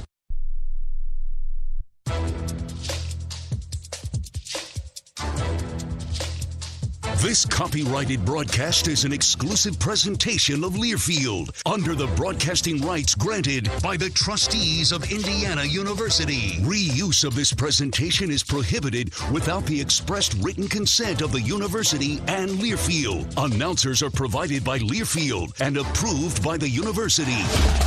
Live from the Learfield Network studios, this is the College Scoreboard. We're at the half. I'm Jed Ainsworth. Let's check the out-of-town scoreboard presented by Coors Light. A lot of action around the Big Ten today. Purdue and Northwestern are in the third quarter with Northwestern leading the Boilers 13-0. Number 1 Ohio State, they are in Camp Randall taking on Wisconsin this week. It's been all Buckeyes. Ohio State leading 17-0 as they inch towards halftime. This out-of-town scoreboard was presented by Coors Light. Mountain Cold Refreshment made to chill. Official beer sponsor of Indiana Athletics 2025. Coors Brewing Company, Golden, Colorado. Celebrate responsibly. I'm Jed Ainsworth, and now back to John Herrick. Yeah, thank you, Jet. 21-10 is the advantage for the Indiana Hoosiers over the Michigan State Spartans. Indiana won the toss in this game, and then they deferred, so they kicked off to Michigan State. They had it on their own 25, and Michigan State went on a 55-yard drive, 13 plays, 6 minutes and 53 seconds off the clock, and Martin Connington kicked a 38-yard field goal to put the Spartans ahead 3-0. Hoosiers come right back, though, 11 plays, 75-yard drive, 5:27 off the clock, and Fernando Mendoza threw a 13-yard touchdown pass to E.J. Williams. Extra point made it 7-3 Indiana. Michigan State would retake the lead on a 12-play, 75-yard drive. They used 8 minutes and 18 seconds off the clock, and Aiden Childs threw a 15-yard touchdown pass to Nick Marsh. Extra point made it 10-7 Michigan State. But then the Hoosiers would go 75 yards in 5 plays, 2 minutes and 35 seconds off the clock. Mendoza threw a 24-yard touchdown pass to Elijah Surratt, the extra point making it 14-10. 45 straight games now in Elijah Surratt's career where he has had a reception.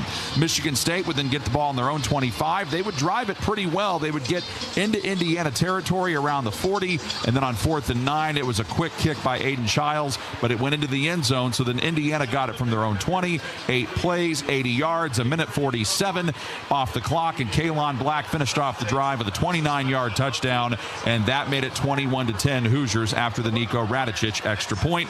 Michigan State had the ball last drive of the half. They were moving it, but then Aiden Childs got sacked by several Hoosiers, one of which was Aiden Fisher, and that is what ran the clock out to get us where we are right now. We will give you the first half statistics next, delivered to you by Merchants Bank when we return. This is Indiana University football on the Neil Tire and Auto Service Radio Network from Learfield. Odds are you think more about your commute than cancer or a heart transplant. And you worry more about missing an exit than a missed cholesterol screening. You'll likely never contract a rare disease or face a 1 in a million condition. But if you do, trust the healthcare system 9 out of 10 Indiana doctors have chosen for their patients' care. Indiana University Health. No matter the odds. Learn more at iuhealth.org. Merchants Bank is a unique bank and has a proven track record as one of the nation's top performing banks. As rates move up and down, our rates are always at the top. At Merchants Bank, what you see is what you get. A great rate. Earn 4.00 APY on all money market balances. No gimmicks or hidden fees. Hop on over to where your money is safe, secure, and earning more. Merchants Bank, an official partner of Indiana University Athletics. Member FDIC. HopOnOver.com. The Indiana Hoosiers play here all season long. This is Indiana football from Learfield.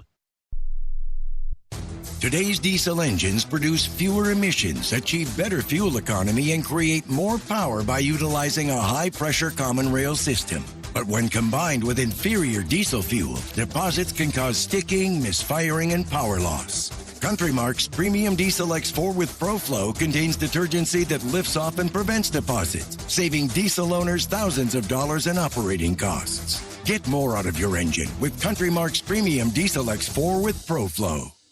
Hoosier fans, Harrell Fish Incorporated has been making a difference across Indiana since 1985 as the premier provider of mechanical systems, including heating, air conditioning, plumbing, and process piping.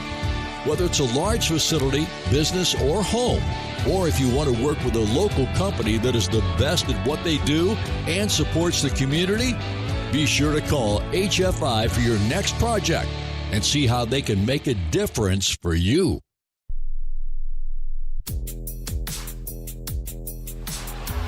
We are at halftime, Merchants Bank Field, Memorial Stadium in Bloomington. 21-10 is the lead for the Indiana Hoosiers over the Michigan State Spartans. Earlier in the last break, I was telling you about how this area was under a special weather statement, which is an advisory, but there is definitely some concern there. They have now said on the board that there is severe weather, of course, in the immediate area that will necessitate suspension of this event. So they're telling everybody for their safety to calmly exit the seating area and return to your vehicle if it's in close proximity to the facility, or follow the instructions of event staff. So that is the announcement that they have made here in Bloomington, with Indiana on top 21-10 over Michigan State. But this is the portion of the halftime show where we give you the halftime statistics, which are brought to you by Merchants Bank. Merchants Bank, where your money is safe, secure, and earning more. Member FDIC at hoponover.com. So in this first half, Michigan State ended up with 193 total yards, 178 passing, just 15 rushing. As for Indiana, they had 230 total yards and 181 passing and 49 rushing, as the rain now starts to come down. Some folks celebrating that, other folks not so much, as people start to put on their rain gear and head towards the exits. Some other stats to let you know about. Indiana not penalized in that first half. Michigan State was penalized twice for 15 yards, and each team had 12 first downs. Michigan State was 4 of 8 on third down conversions, and Indiana was 2 of 3 in that department. Michigan State went for it twice on fourth down, got it both times.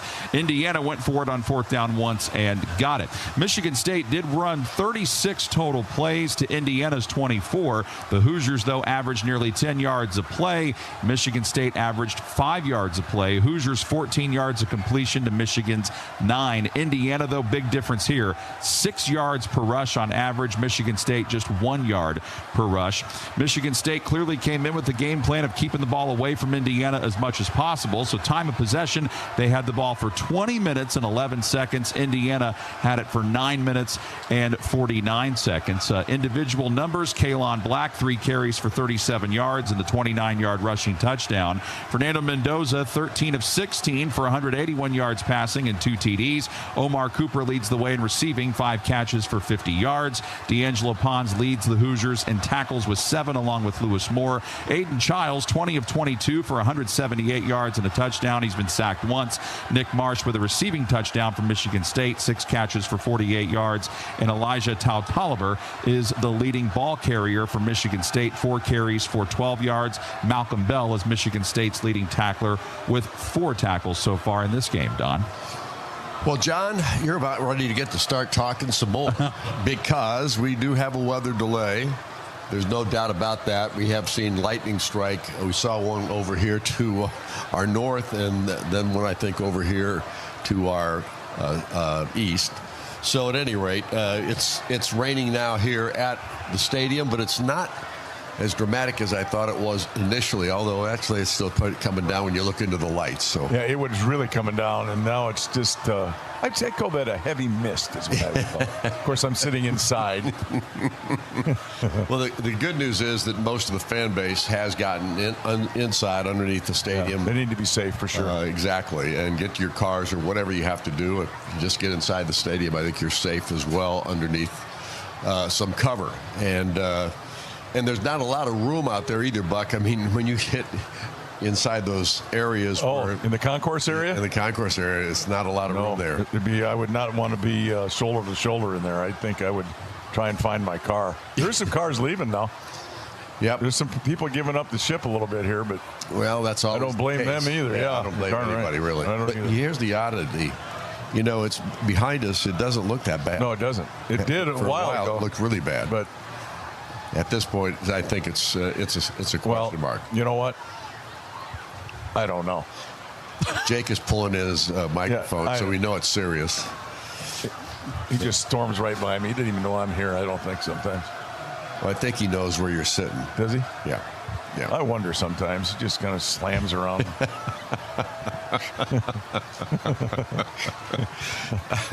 All right, Jake. Thanks, buddy. He's trying to make sure his equipment doesn't get ruined. He doesn't care about me getting ruined, does he? No, not at all. Well, we've got an Indiana football team that's leading at halftime 21-10.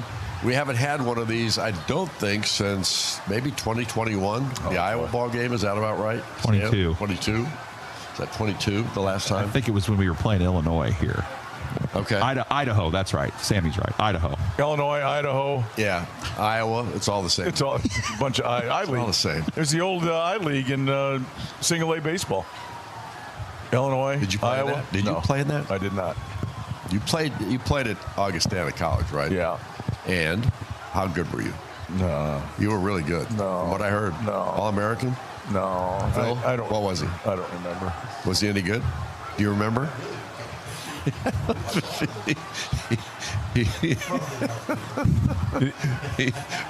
We're going to put Phil on. We're going to put Phil.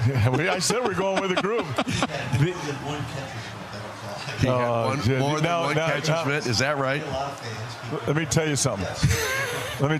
He is not going on the air with that story. No, sir. He's not. I'm just telling you. That story is in the vault. The people have to know, Phil and you were, he was at LaSalle, Peru. Yes, he was. Played for your friend. Ed Bender, who was the football coach at Rochelle, Illinois, before he went to LaSalle, Peru. And he had great teams at Rochelle, and then he had very good teams. I don't know if they were great teams at LP. Were they good? Really good? He had one undefeated team in his tenure, and then they a couple. You know what you're doing to me right now? What? You know what you're doing? Hopefully this is not on the air, because if this is, it's the end of our friendship. Because this guy's head is going to be so big. You got to stop right now. Well, LaSalle, Peru, I know about Ed I know you do. because he was at Rochelle when I was at Rochelle. Yeah. And Ed Bender was a really good high school football coach. And when I think he went to Wisconsin to Superior College or someplace like that, at the next level, so to speak. Because LaSalle, Peru, I think, was his last high school dig, right? But Ed Bender was a really good football coach at the high school level, had a lot of undefeated teams at Rochelle and at least one at LaSalle, Peru, right? Were you on that undefeated team, Phil? He was not on that undefeated team. So, at any rate, so we're done with Phil. Yeah, if you can't. You want me to talk about Art? Art Kimball got me started in radio. Saved my life. Because I was going to get fired after the first broadcast I ever did, just so you know. And I should have been fired, probably. And you know that I got him his job in Bloomington, Illinois. I did. I got him his job in Bloomington. I was going to be hired by a radio station in Bloomington Normal in 1973. And I told the guy, I can't come right now because I've got a possibility of being either the voice of IU or the voice of the University of Oregon Ducks. And I said, I probably won't take the Oregon job because I don't want to go west again, because my first job was in Butte, Montana. And I didn't know anybody. And, you're out there for a year and a half and you're by yourself, basically. So at any rate, I told this guy, if I don't have a job doing IU or Oregon in the next month, I'll come work for you. And he said, deal. I walked out of there thinking I got a job. And a week later, I get a call from the radio station in Indianapolis, and they said, we'd like you to come down for an interview. A week after that, I got the job at Indiana. So, Art Kimball was at Phil's bachelor party. Is that right? Yeah, he's drinking schooners of beer at the bar. I had a big glass of water sitting there over there, and there was Art Kimball drinking a schooner of beer. Good for him. Yeah, he was. He had one of the best voices you've ever heard. Not that night. As well as you. Yeah.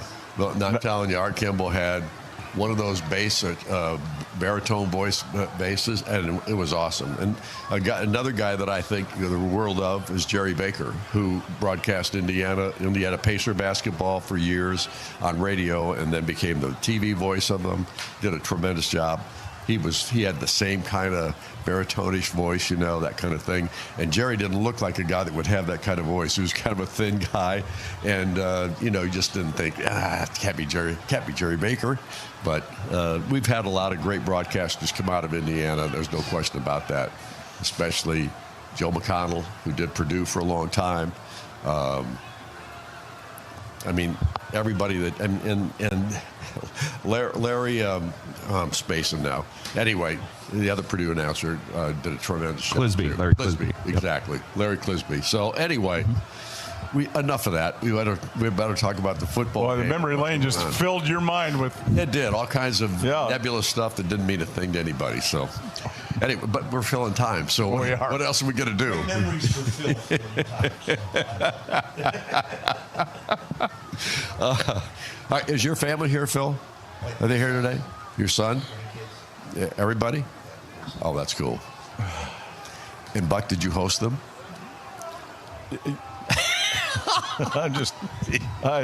Some of them, Phil and his lovely wife Ann, who we invite Ann to stay. Yes, and she has a +1. It's usually Phil.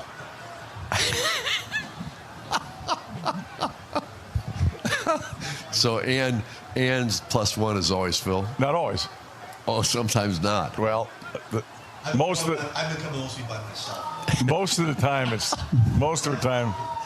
her +1 is Phil. I got you. Yeah. I got you. I don't want to tell stories out of stories. Well, the reason that we are killing time here is because there is rain falling here in Bloomington, and we've had lightning strikes, which will shut us down for at least 30 minutes. Oh, is it 30? It's 30 minutes every lightning strike, supposedly. I saw 2. I don't know if that shuts us down for an hour, but they were almost simultaneous, so I would assume just 30 minutes for... Who judges that? We got a meteorologist that does that? Well, that's the question. I don't think any of us know. John doesn't know, and he works with weather people all the time as a news director. It's got to be an independent influencer. I would assume. It can't be IU. Yeah, it can't be IU. No. It has to be somebody that's in charge of the weather that would know all the information and be looking at maps and all those kinds of things. Yeah. So that's what we do know. Mm-hmm. All right, John, what do you got for me? Anything? You want me to give you some scores? Oh, good. Okay. Ohio State leading Wisconsin at halftime, 17-0. Fifth-ranked Ole Miss leading ninth-ranked Georgia, 21-20 at the half. Seventh-ranked Texas Tech ahead of Arizona State, 7-6. 3:39 left in the second quarter. 22nd-ranked Memphis ahead of UAB, 14-10. They're about to go to halftime there. 17th-ranked Vanderbilt beats 10th-ranked LSU, 31-24. 12th-ranked Georgia Tech gets by Duke, 27-18. 14th-ranked Oklahoma all over South Carolina today. They win 26-7. So those are some final scores from today. All right, Daniel, back at Learfield Studios in Jeff City. We have a break that we still have one break we can do. We can do bonus breaks, can we not, Daniel? Okay, we might do that. I'll tell you what we are going to do. We're going to start last Thursday's coaches show. We'll start that to kill some time here. We'll do commercial breaks of 1 minute in between all those breaks that we have there. We will Zoom. They're now telling us we will Zoom play at 5:37. So I don't even know what time is. 5:23. So that's not bad. Oh, so literally they're talking about 5 minutes. Well, the team's got to get out there and warm up. So it'd have to be 15 at least, right? Yeah. So at this point, there's a Northwestern leading Purdue 19-0 in the fourth quarter. That's amazing in itself. I can do the play-by-play of that one. Would you like to hear that? No. Okay. Yeah. All right. You know, everybody would like to hear you do everything. So here comes Jeff, our weather instructor here. So we got more information coming here. All right. So Jeff Kaag walks into our booth, and no, I'm letting you talk about what's going on. Come on now. Come down here. Come. Yeah, Come down here. I'll read it. All right. Where is it? Teams can go back out at 5:32, 5-minute warm-up. Game resumes at 5:37. Awesome. That is awesome. So it's a short weather delay. Good job. Are you running this? No. Who before you leave? Who runs the? Who says we can go and who doesn't? Oh, the referee does. So he's got the information from the weather people. Okay. Is that right? Seriously? Thank you. Okay. Okay. Thank you. Appreciate it. Really good to have you in here, Jeff. You know what I can hear? I can hear radios and apps being turned off all across Indiana. my goodness, we have fun. We have fun. I don't know if the folks out there are listening at this point are having any fun at all, but I get it. All we're doing is trying to kill time and get us back into a football game here so that we don't have to do this for you folks, because I know it's not all that entertaining, to say the least. Are we even close to an ID at this point? No, we're not. Halfway away? Well, I will say our mutual friend John Schweisberger said, as an old radio guy from the 70s in Northern Illinois, what you said earlier meant something to him. So really, it wasn't totally pointless like you thought it would be. Oh, I thought it was really pointless. Just so you know. As soon as Phil Grubich got on the air, it became something special. There's no question about it. Well, Phil, we take our Phil time wherever we can get it, just so you know. But just a quick assessment of what we saw in the first half, because it was really it was a pretty well-played first half for both teams in many respects. Yeah, and Michigan State looked at all their games, and Michigan State's game plan today was completely different what they've done the first 6 games. A lot of screens, a lot of boot stuff to get him outside of the pocket, throwing the ball downfield. They just really featured their wide receivers and Frazier, the running back, and their quarterback. Did not try to run the football, hammer it up with that offensive line, trying to block the front. Even on 4th and 1, they threw a wide receiver screen, so they are focusing on getting the ball outside and not fooling with that defensive line of Indiana. So their game plan is extraordinarily good against this Indiana team. Indiana, though, has really exploited their safeties, who is the weakest part of their team. Throwing the football down the field, Mendoza's been tremendous. The receivers are tremendous. Running game has been okay, but Indiana's doing a great job offensively. Michigan State has done what they have to do to stay in this football game. The one thing that I loved about the running game was Kalon Black getting on track today, because that run he made for the touchdown was special. Yeah, and again, a really good offensive game plan at the end of the half. Getting the completion on 4th down and then going really fast, popping that ball before Michigan State had a chance to get set. And then their safeties were very poor tacklers at the end. Part of it was because it was a quick play, I think. Part of it because they're not really good athletes. So when you look at Childs today, Buck, do you think he made better decisions than he has recently? Because he has had problems in that area. Yeah, and part of it is they got him outside the pocket a lot and gave him one read to look at. And then he went back down and threw the check down.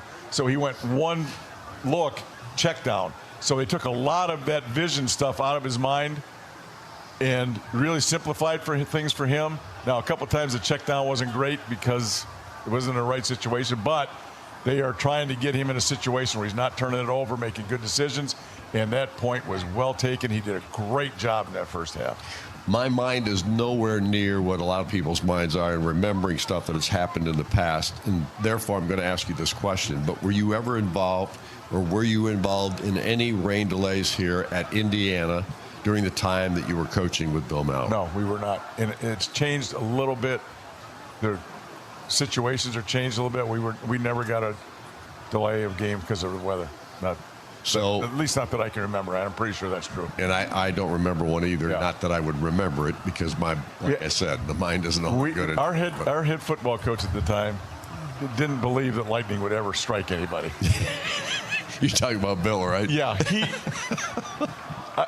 he just didn't think lightning was going to strike Indiana football, because we would be practicing outside and there's lightning all around us, and nobody's coaching, everybody's looking up, making we can dodge thinking we can dodge a lightning bolt. Right. And he just was coaching, man, and we were all looking at him going, Coach, let's go inside, man.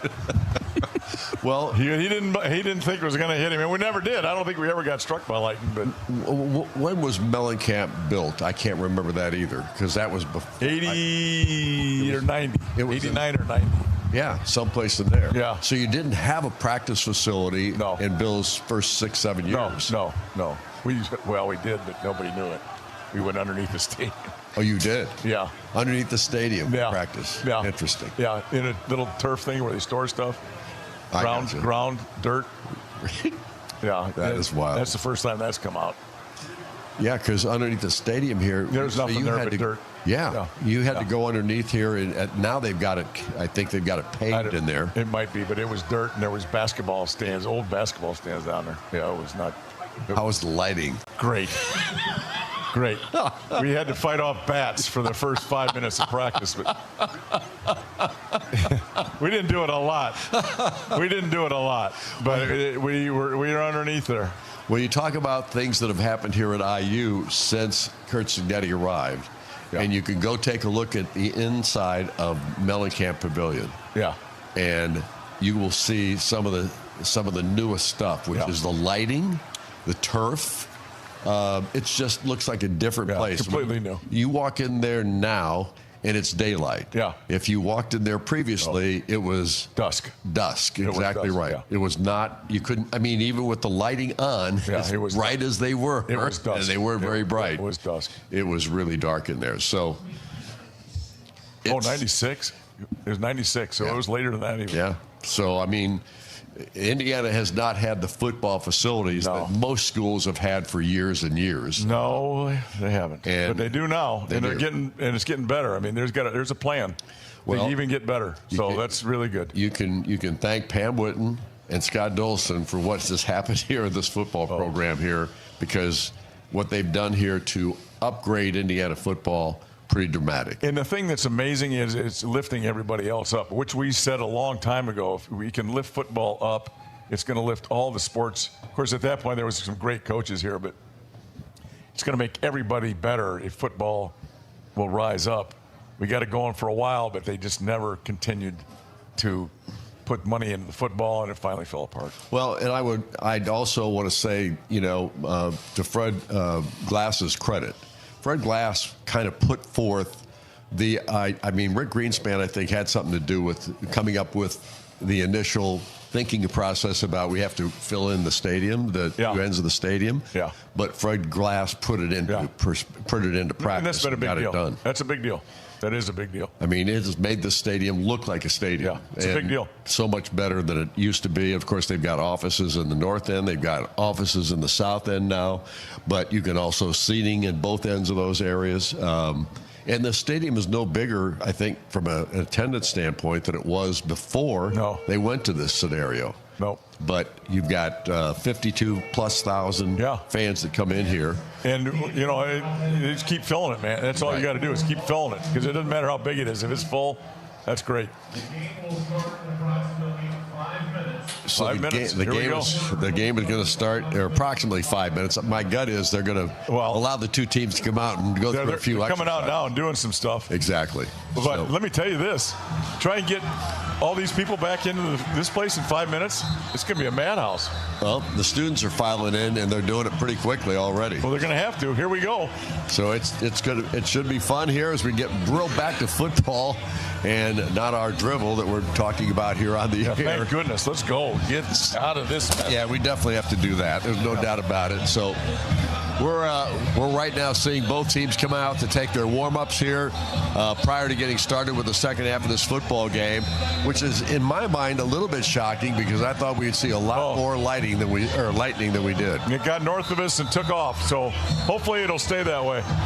So right now, both teams coming out back on the field. Indiana right now leading at 21-10. We've got supposedly about 3.5 minutes before this ball game begins once again, which is going to be interesting in itself because both teams haven't had a lot of time to get out of the locker room and get ready to play the second half. I'm shocked it's only 5 minutes. I mean, yeah, normally you would anticipate teams warm up 20 minutes before the game starts, so.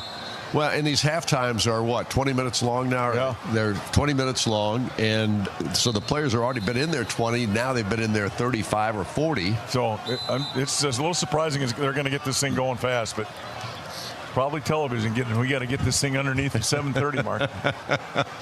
Well, here's the good news. Indiana will get the football to start the second half, so they scored at the end of the first half. The double dip, it's good. So it's an opportunity for Indiana to get this thing rolling quickly in the third quarter of play and maybe take the will of this Michigan State ball club out of their thinking process, too. Yeah. There's no doubt Indiana has done that with a couple of teams this year. Yeah, and I don't know what this delay will do to Michigan State. The away team, their locker room's not great. We'll see. All right, we're going to take a commercial break, and we should be back with close to the start of this football game, getting restarted here in the second half of this one. Again, Indiana up 21-10 over Michigan State with 30 minutes of football remaining. We'll be back in a moment. This is IU Football on the Neil Tide Auto Service Radio Network from Learfield. Hey Hoosier fans, this is your head coach, Kurt Signetti. If you're looking to buy or sell a home, I highly recommend the exclusive partner of IU Athletics, True Blood Real Estate. They're an Indiana-owned company with beautiful offices across the state.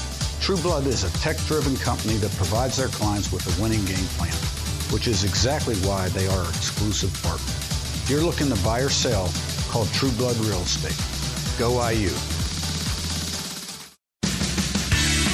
Hey Hoosiers, ready to one-up your rivals off the field? Abbott and the Big Ten are back with the We Give Blood Drive. By showing up to donate blood, you can help your school win $1 million for student or community health. Score a limited edition home field designed Indiana t-shirt, and most importantly, save lives. Go to bigten.org/Abbott to find a donation location and put Indiana in the lead. That's bigten.org/Abbott. This is Hoosier Football from Learfield. He's got the speed. He's got room. He's going to score. No one gets you closer to the game than Sirius XM College Sports Radio. For the win. Got it! Let's go! Tune in for news, talk, and analysis from the offseason through regular season and into the postseason. We've got your team covered anywhere you go. Deep to center field. Oh, it's gone! Get a free trial at SiriusXM.com/College Sports Radio 2025. Attention Hoosier fans. Whether you're in town for a big game or reconnecting with old friends, the IU Hotel and Biddle Conference Center at the Indiana Memorial Union is your home away from home. Enjoy first-rate amenities in the heart of Indiana University. Experience the charm of College Town while staying just steps away from all the action. Visit imu.indiana.edu for more information. Go Hoosiers!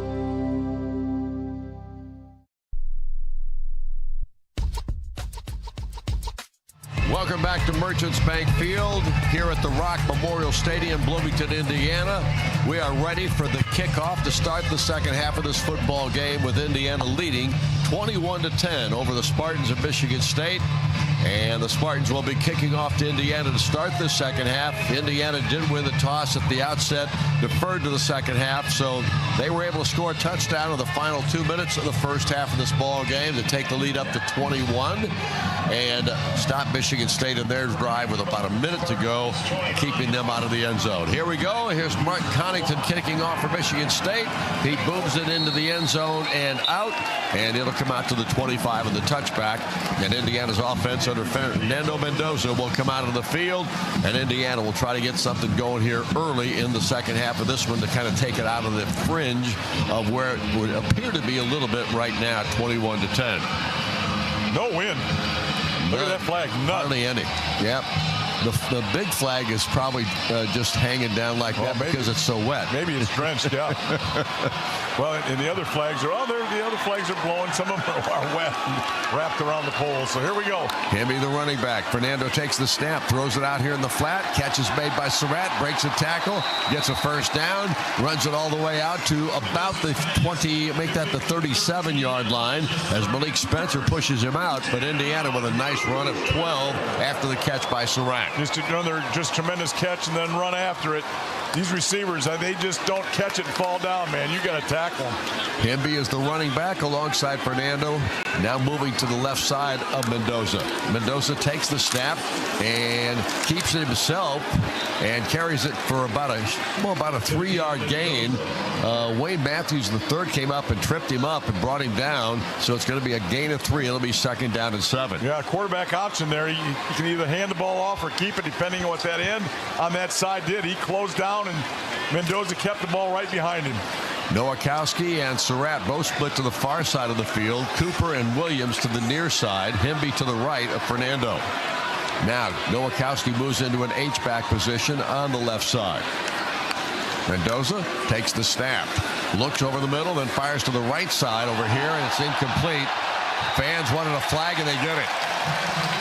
The running back, Hemby, was the intended receiver in that play, and the man who came up and dealt with him was Dontavius Nash, and he bounced him pretty good before the ball got there. Yeah, easiest call today. Just grabbed him really early. Defense number 28. The ball will be placed in the spot of the foul, automatic first down. So the penalty gives Indiana first down at the 49 now at Michigan State, as Indiana sends in Holden Stays as one of the tight ends in the ball game. I don't remember if Nowakowski came out. I do believe he did. No, it was Cooper. Cooper came out. It was Cooper that came out. You're right. Hemby is lined up there to the right. Fernando Mendoza, the official, holds him for a second. Now the snap back and the handoff to Hemby. Hemby pounds his way forward. Didn't get much out of that run as Malik Spencer came up and popped him really tough right there at the line of scrimmage. He picks up maybe a yard. Yep, yard. I'll give him a yard and a half. Yeah, really strong tackle at Michigan State. Used the other tight end as the fullback there. But Michigan State was able to hold on. Both linebackers met him in the hole and just drilled him back. Surratt and Cooper both split to the far side. Nowakowski's back in there with DJ Williams on the near side. Hemby to the left of Mendoza. Here's the snap back. Fernando looks, fires down the middle of the field. He's got a man. It's Omar Cooper, and it's a touchdown. A bomb from Roman Hemby that reaches Omar Cooper in perfect stride. A 48-yard scoring touchdown pass from Fernando Mendoza. Just a post route. Good protection again. Watch the right side. They held up beautifully. Just a post start left to right. Got behind the safety again. Safeties are really struggling for Michigan State. Just really struggling. They are picking on them for big yardage in the middle of the field. And Nico Radicic is on to attempt the extra point kick. McCarthy will hold. Snap back from Mark Langston. It's a good one. The kick is up, and the kick is good.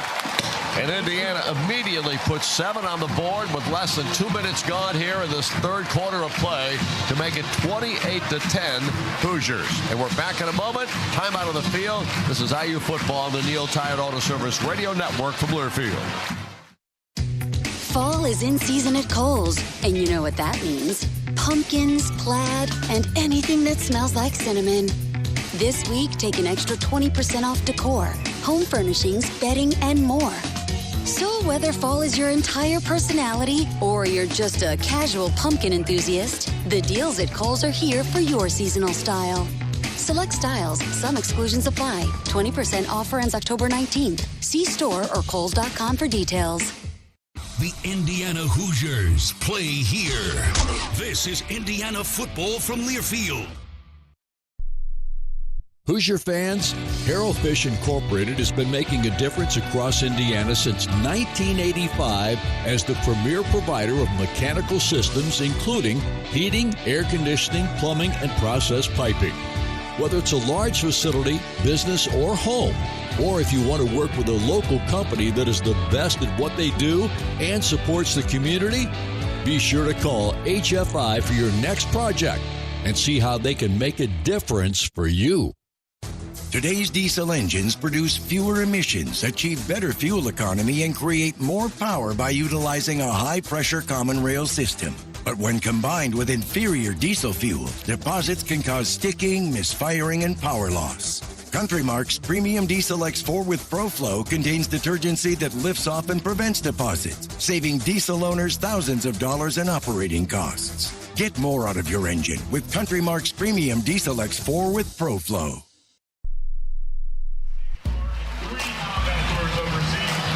Welcome back once again to Merchants Bank Field here at the Rock Memorial Stadium. Indiana with a 28-10 lead over Michigan State, scoring in their very first drive here in the second half. A 48-yard touchdown pass from Fernando Mendoza to Omar Cooper.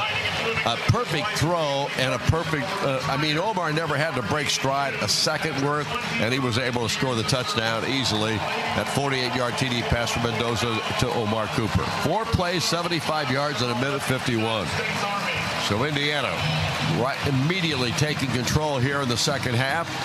And we'll see how they do defensively here to get this third quarter underway. Yeah, this is where they can really Of course, obviously the double dip, touchdown at the end and then touchdown to start it is huge. Now is where they can really put this game away early in the second half here with a nice 3-and-out stop. No rain right now. Rashawn McCray and Elijah Tolliver are the two deep backs for Michigan State. And here comes Brendan Frankie's kick on its way, high and end over end and deep. And about 3 yards from being out of the end zone on the fly, but it does bounce out, and it'll come out to the 25 of the touchback, and that's where Michigan State will start their first drive of the second half. You know, I can see where the NFL is trying to force kickoffs by whatever, I don't know what their all rules are, because this is a huge waste of time. Lining up, kicking the ball in the end zone, nobody returns it, and you just go, what are we doing here? Yep. It's not a waste of time because no time goes off the clock, but, I mean, what are we doing here? Well, there aren't very few. I mean, you'd never do anything but kick it in the end zone against the Legion kid at Iowa. No, I mean it's just you watch it sometimes. Mekhi Frazier's the running back here as Childs goes back. He gets away for a moment, and then Indiana crushes him right down there around the line of scrimmage. Maybe got a half yard out of it. Mario Landino comes up and makes the stop of the play. And he has really started to play some really good football, Buck. Yeah, that whole front has just been really, really good. Who's coming out of this thing? Somebody's limping off a little bit. Yeah, it looks like it's Devin Boykin. I think Indiana's response to the first half is let's put some heat on Childs here. Aiden Childs ready to take the snap in the gun. Gets the pass out here. Those quick throws are just hard to defend against, and he gets the ball into the hands of Marsh, and he makes the nice run after he catches the ball. And it's a first down for Michigan State. Yeah, it's just they're in cover 3 there, which is 3 deep. The corner gets off into a deep, so nobody gets behind him. And then there's nobody underneath the flat, so it's an easy throw, pitch, and catch on first down for Michigan State. Again, I think Indiana's going to start bringing some heat playing man. Elijah Tolliver is back in there as running back now as Childs ready to take the snap in the shotgun formation. He moves Tolliver to his left. Childs now ready to take the snap, does so. Going to hand it off this time, and Tolliver goes nowhere, picks up 1 yard at the 43-yard line, and Hardy makes the stop for Indiana, the linebacker. Haven't read his name too much today, but I'll tell you what, the linebackers last week were unbelievable at Oregon. Yeah, totally different game plan for Michigan State. Everything's on the outside. So the linebackers, if they're going to get hits, they're going to have to run to wide receivers catching screens and the ball downfield. Now Childs awaits the snap. Frazier back in the lineup as the running back to his right. And the snap back to Childs. He looks, quick slant again to the near sideline, and that's to another tight end. This time it's Michael Masunis, 6'5" junior out of Tucson, Arizona. Kellen Wyatt forces him out, but they pick up 8 yards in this play, and it's just going to be 3rd down and 1. And again, Wyatt dropping out of that defensive end position because they blitz from the other side. He drops out to play zone defense, but isn't fast enough to get out underneath that out. They're going quick here. Childs sets up. Here's the handoff, and nowhere for Frazier to go, and he gets crushed. Right up at the 50-yard line. They lose a yard in the play, and D'Angelo Podge was one of the key guys in there once again. And he was not the only guy for Indiana. Aiden Fisher was there, too. And the other man that was right there along with him, it looked like to me, Tyreek Tucker. Well, Michigan State can't stop Indiana, so they can't just give this football up. Even though field position, if they don't get it, is awful. But it doesn't matter where Indiana starts because Michigan State knows they can't stop them. So they've got to go for it. It's 4th down and 2 at the 50-yard line. Crowd gets into it. Childs takes the snap, wants to throw, gets pressure, throws the ball downfield, and found his man. Just before he got out of bounds, he made the catch. Omari Kelly makes the grab. Another nice throw by Childs. Yeah. Lewis Moore on the stop. Yeah, again, zone defense, and they found that little spot under the corner and over the flat coverage. Good route, no protection, or great protection for Michigan State there. Again, sometimes there's been a good protection, sometimes not for this state team, but that time it was perfect. Mikhail Kamara comes out of the ball game limping a little bit. Lakai Frazier is the running back with Childs in the backfield. 1st and 10. Back goes Childs. Little dump pass to Belling, the tight end, and a great tackle. And Aiden Fisher again. Just this guy's nose for the football, Buck, is amazing. Yeah, he just runs all over, inside out. Again, another screenplay to the tight end this time. He smelled it out and attacked it as soon as the ball was thrown. Couldn't block him. There was a guy to block him, but he came underneath him and made a great play, knowing where the football is and defeating the block and making the tackle. 2nd down and 10. Again, Frazier to the sideline. Tolliver, I think, is back in there as the running back. Childs waits the snap at the 34-yard line of Indiana. Gets it. Now he's going to run with it. Cuts outside, gets hit, brought down, short gain. Lewis Moore comes up the safety and makes the stop for IU. So now the ball will be marked at the 32-yard line, and we got 3rd down and long. It looks like they're going to play 4 downs for the rest of this football game if they went for it in the middle of the field. So Indiana's playing a little bit tougher opponent when you get 4 downs to make 10. 4 of 9 on 3rd down so far today for Michigan State. Indiana would like to keep him contained on this play. Tullis is the running back in the ball game. He's to the left of Childs. Wide receiver in motion is McCray. Here's a snap back. Childs looks, and throws, and it is knocked away by D'Angelo Pons. Another terrific play by the great corner for Indiana. Omari Kelly was the intended receiver on that play. He stuck his hand out there just as the ball got there and batted it down. Yeah, man-to-man coverage, lined up to the defense's right, playing man on the receiver. A really good receiver, and Kelly stayed with him all the way across the field, close enough to knock the ball out at the end. You don't play cornerback better than that. And now your field goal try by Michigan State. Going to be a 50-yarder. He's 1 for 2, 50 yards and over. Martin Connington is the guy kicking the ball. Here's the boot. It is on its way.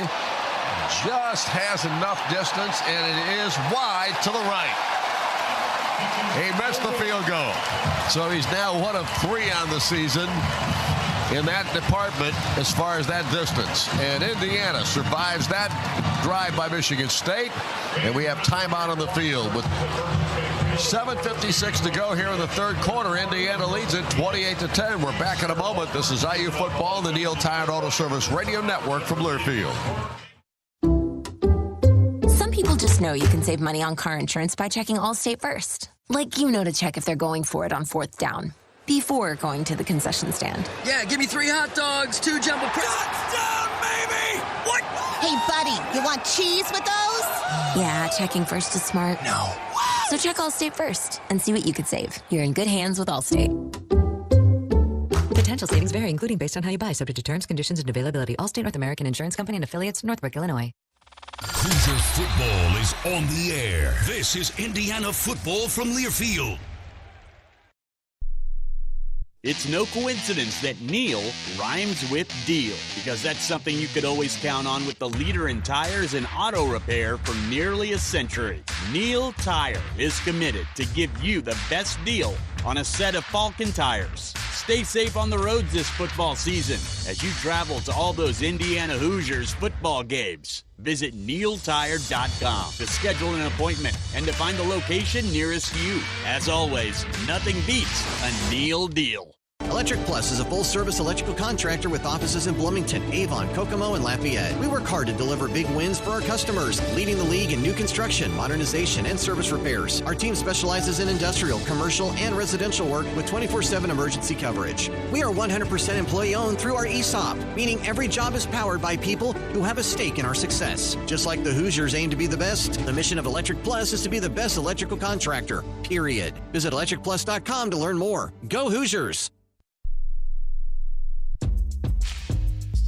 Back to the Rock Memorial Stadium here in Bloomington. Indiana leads 28-10 and takes over the football after an unsuccessful field goal try by Michigan State. Before we go any further, let's pause 10 seconds for station identification. You're listening to Indiana University football.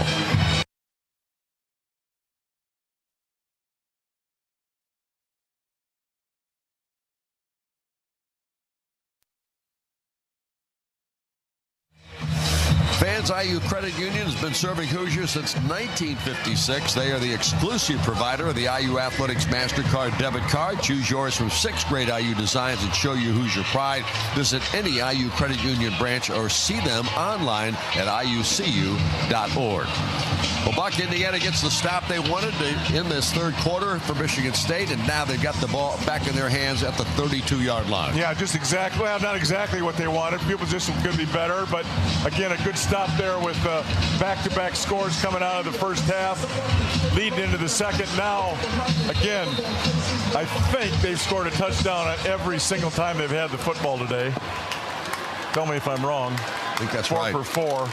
So I don't anticipate anything other than a touchdown here. It isn't that easy, but they sure make it look easy. They do.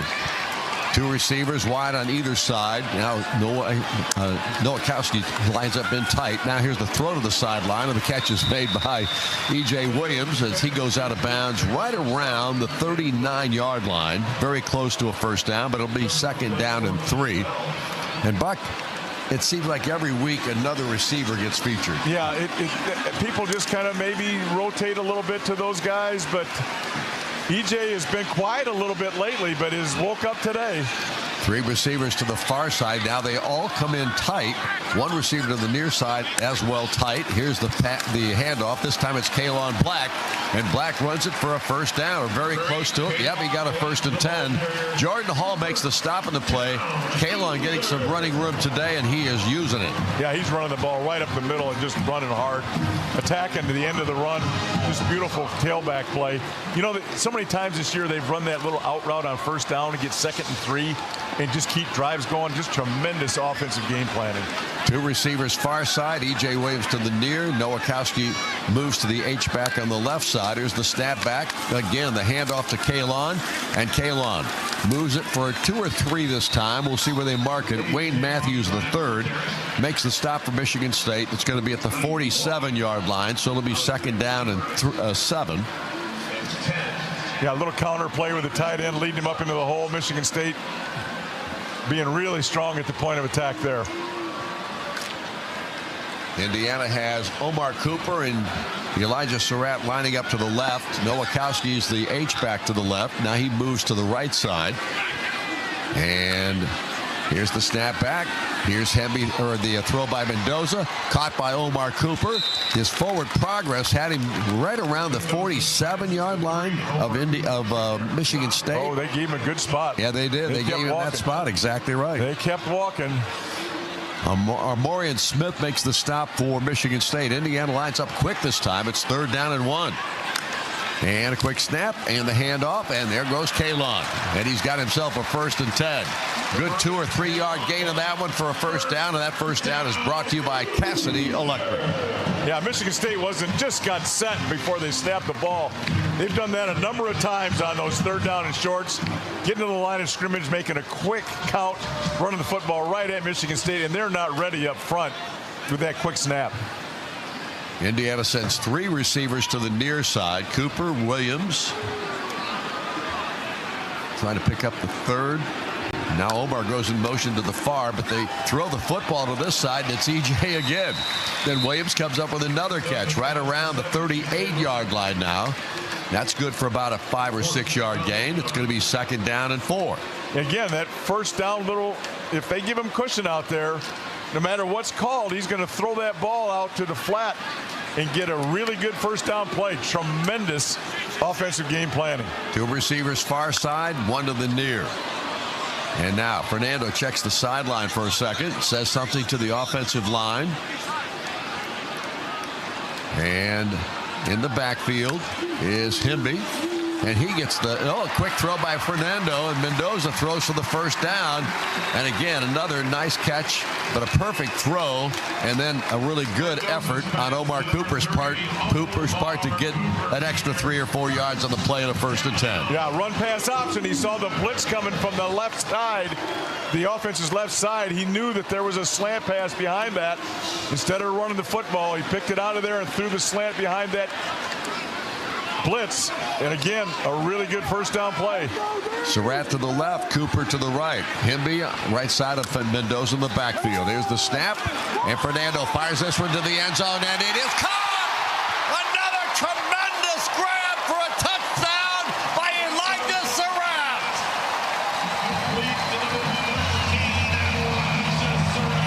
Wow, what a job by this receiving team and the quarterback, Fernando Mendoza, and that was a perfect throw. Only Surratt had a chance to catch that thing. Yeah, pretty good coverage. He was right on him, but he didn't get his head turned. Surratt went and caught it at the top point. Again, like you said, Don, I don't know if you can throw it better. Maybe at 2 inches higher. Just a great throw and just a wonderful body control and catch by Surratt. We've seen it all year long. It is so much fun to watch. Not that easy. I know it's not. The catch, the kick is on its way by Niko Radicic. It is good. And Indiana jumps the lead now to 35-10, and they have control once again of a football game in the third quarter. 3:55 left here in this period.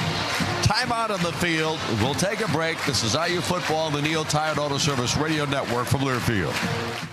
It's no coincidence that Neil rhymes with deal, because that's something you could always count on with the leader in tires and auto repair for nearly a century. Neil Tire is committed to give you the best deal on a set of Falcon tires. Stay safe on the roads this football season as you travel to all those Indiana Hoosiers football games. Visit NeilTire.com to schedule an appointment and to find the location nearest you. As always, nothing beats a Neil deal. The Indiana Hoosiers play here. This is Hoosier football from Learfield. Arms. Hi, I'm Christian Lawrence. And I'm Brad Lawrence at Goldcasters Diamonds and Fine Jewelry. And we just want to remind you how much the woman in your life really does love you. Wow, but Dad, how can you know that? Well, she puts up with his sports, doesn't she? She's letting him listen to the game right now. True. Because she is your biggest fan. Always cheering you on. So come to Goldcasters for a little sparkling gift that reminds her that you're her biggest fan too. Goldcasters at 2nd and Washington in Bloomington.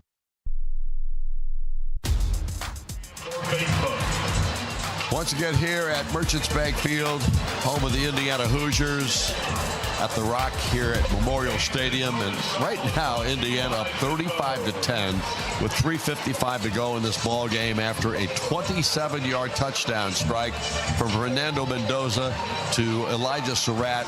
An 8-play, 68-yard drive took 4 minutes and 1 second off the clock.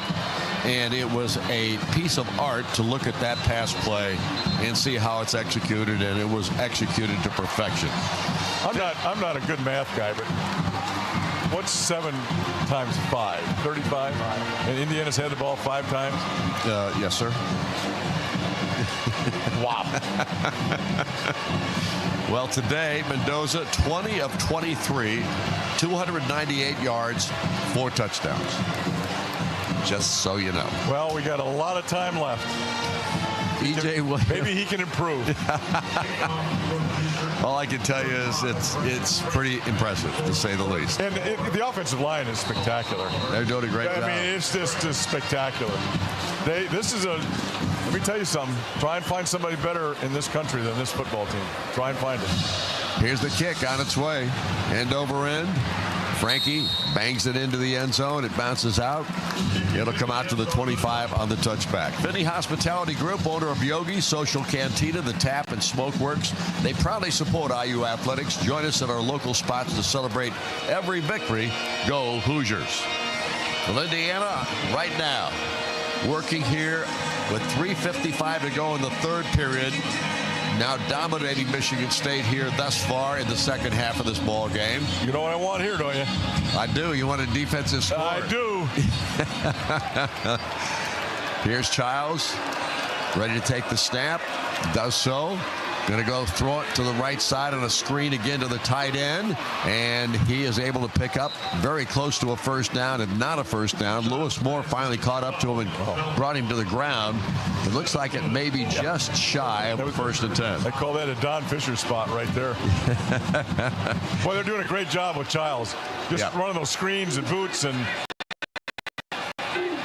That's their best throws. They throw it out here again very quick. Another nice job by the Indiana defense, and a flag comes down. And Jamari Sharp makes that tackle for IU. Could be a holding on Michigan State. We haven't talked about Jamari Sharp today, Buck, but they're not throwing to his side of the field as much as they. Well, they're all screens. They're all screens. You're right. They're all screens. I mean, holding. Offense, number 6, 10-yard penalty, second down. Well, they're looking at each other going, what are we going to do next? But that's the situation. You don't hear a bunch of linebackers. They're running screens down, but it's all screens and perimeter stuff, short stuff. They've challenged Pons a couple times to no avail. But you know, they're not able to throw the football downfield because this pass rush gets all over them. But this Childs the game plan for them is just throw screens, throw the middle of the field with play action. It's been very simple. Frazier now the running back for Michigan State. Back goes Childs. This time he gets chased out of the pocket.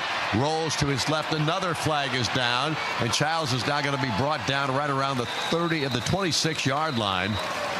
So it's a very short gain. Tyreek Tucker came in there and made the stop on the play, but a flag is down back around the 16-yard line. Yeah, they tried to drop back and throw the ball down the field there and got pass rush. Holding. Offense number 5. 10-yard penalty, second down. And that was the running back, Frazier, who got called for that holding call, blocking for Childs. Well, the single-digit guys are just getting called for holding left and right. 3 and 5, they shouldn't be holding. Single-digit guys should not be called for holding. The ball is back to the 14-yard line now. And now it is second down and 21 for Michigan State. I don't mind a 60 or a 70 guy, but a 5? Come on. Here's Childs awaiting the snap. He gets it. Hands it off. Nope. Yep, he does. Frazier's got it over there, and he's going nowhere. Yeah, Frazier wished he wouldn't have handed that one. Yeah, Tyreek Tucker made the stop on the play. But my question is, you got second down and 21 yards. Why are you running the football there? Would you not throw another pass? Well, they can't block anybody in the screen pass. Everybody's yelling. I'll tell you, that defense right now is yelling screen on every play. Whether they're running draw, screen. They're just screaming screen all day long. Because that's basically the best pass play they've had. It's 60% chance they're right. Here's Childs back to throw. This time he has some time. He throws it out here. And another great defensive play, it looked like to me, by Amari Farrell. Dove over the top of the receiver, dove over the top of him, I guess, and got his hand in there first and batted the ball down. That's just good defense. Yeah, really good defense at the back end. Michigan State held up pretty well on the pass rush there. Indiana rushed forward and didn't get to the quarterback. He had a chance. But they had really tight coverage there, which was not necessarily a strong point for Indiana in the first half. Punter is on the field. Ryan Eckley will punt the ball away for Michigan State. And he hits it, and it goes down the field, and it's going to be Brady on the return. And Jonathan Brady's dangerous. He gets away from 2 different players, and he's finally brought down right around the 50-yard line. But that's a good return and gives Indiana great field position to start their next drive. Darius Snow made the stop on the play. They're going to mark it right at the 49-yard line, I believe. Yep, 49-yard line of the Indiana Hoosiers. So Indiana will have the ball when we come back as timeout is called on the field, and we'll be back in a moment. This is IU football on the Neil Tyan Auto Service Radio Network from Learfield. Electric Plus is a full-service electrical contractor with offices in Bloomington, Avon, Kokomo, and Lafayette. We work hard to deliver big wins for our customers, leading the league in new construction, modernization, and service repairs. Our team specializes in industrial, commercial, and residential work with 24/7 emergency coverage. We are 100% employee-owned through our ESOP, meaning every job is powered by people who have a stake in our success. Just like the Hoosiers aim to be the best, the mission of Electric Plus is to be the best electrical contractor, period. Visit electricplus.com to learn more. Go Hoosiers! It takes hard work to be the best in the game. Planning, commitment, resilience, sweat. That's why Old Dominion Freight Line, the #1 national LTL carrier for quality, works hard to be the best in the game and is proud to support those striving to be the best in theirs. Old Dominion Freight Line, official freight carrier of Indiana Athletics. helping the world keep promises.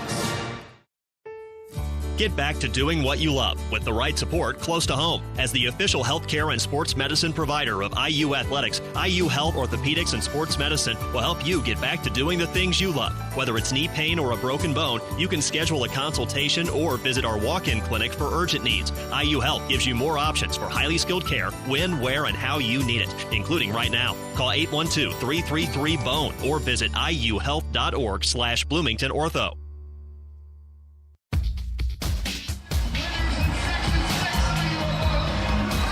Welcome back once again to the Rock Memorial Stadium here at Merchants Bank Field as Indiana gets ready to kick off two. What am I talking about? What am I saying? Kick off to? I mean, I don't have. Who knows what you're talking about? I have no idea. Oh, you blamed it on the crowd last week that you were discombobulated or whatever you were. Well, I got a cold this week. Okay. You sound a little nasally. I was worried about that.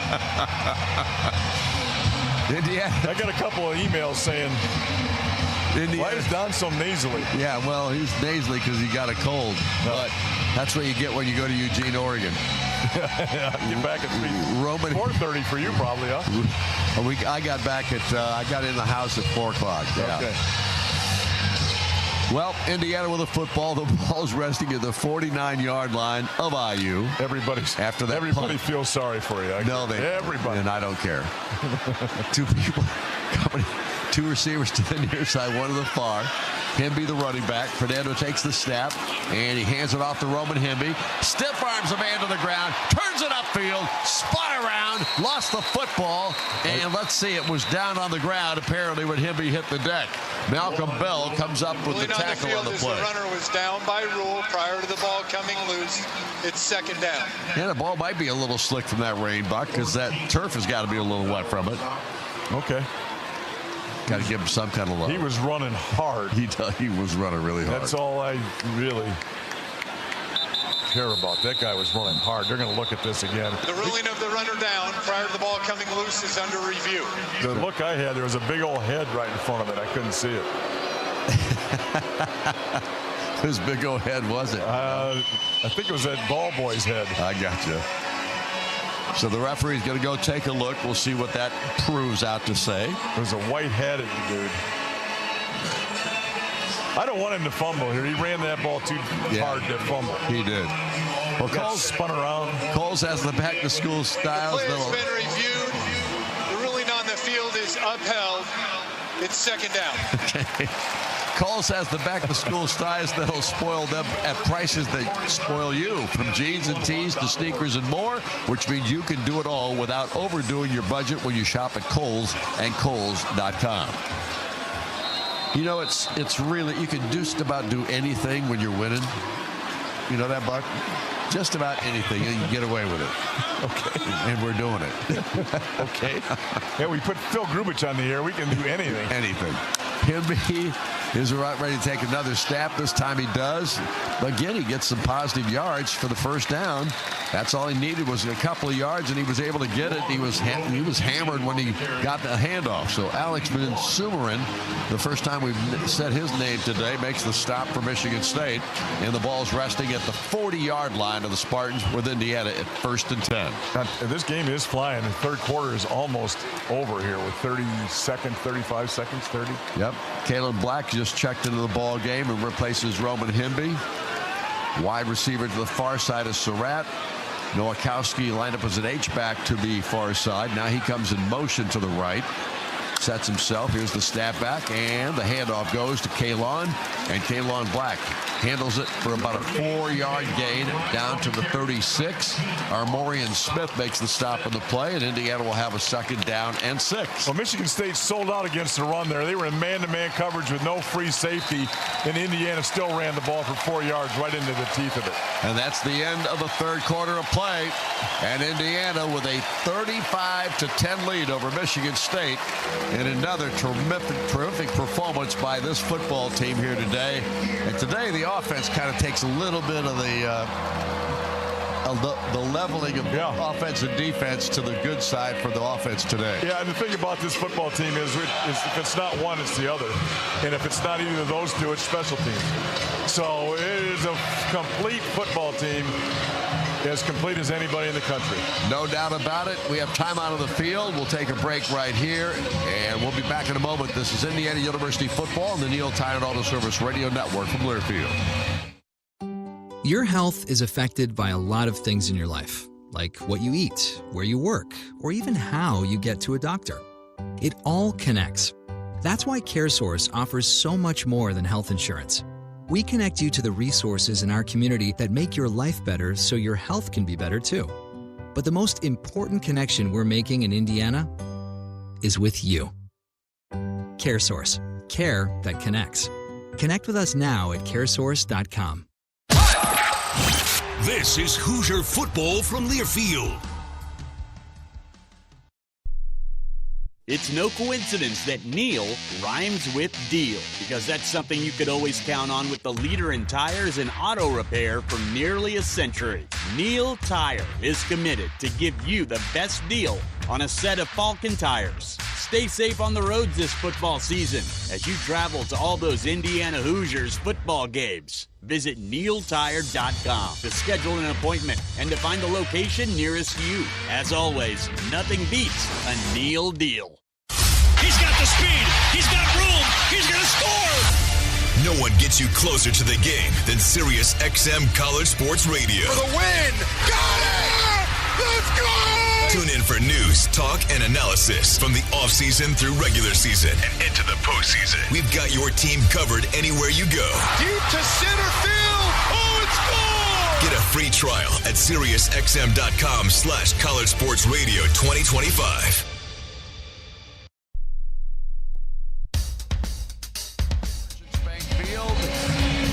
Home of the Indiana Hoosiers here at the Rock Memorial Stadium, and right now Indiana 35-10 leader over Michigan State with 15 minutes of football left in this contest. IU fans want a chance to win a VIP experience on the road at Purdue this season? Go to IUHomeandAway.com for a chance to win. It's brought to you by Indiana Farm Bureau Insurance and IU Athletics. Well, right now, Indiana in control of this football game. Hoosiers will have the ball as we return to play here. Interestingly enough, we'll see whether or not Kurt Signetti decides to start some substituting at this point in the ball game. Buck, usually I think it would take one more score, and that would probably do it. What do you think? Yeah, I think so. I think they're going to keep this drive alive for one thing. Finish this drive off with another score, and then that's... Well, you know, the thing is, it doesn't... I mean, whoever they put in there is going to play good, so... Yep, you're right. Fernando Mendoza runs out with the offense, so Holden Stays is in there, too, as one of the tight ends right now. Nowakowski's out there as well, so they got two tight ends in the ball game with this group. 2nd down and 6 for IU. I'll tell you what happens if you complete all your passes on both sides of the field. The clock never stops. Games go really fast.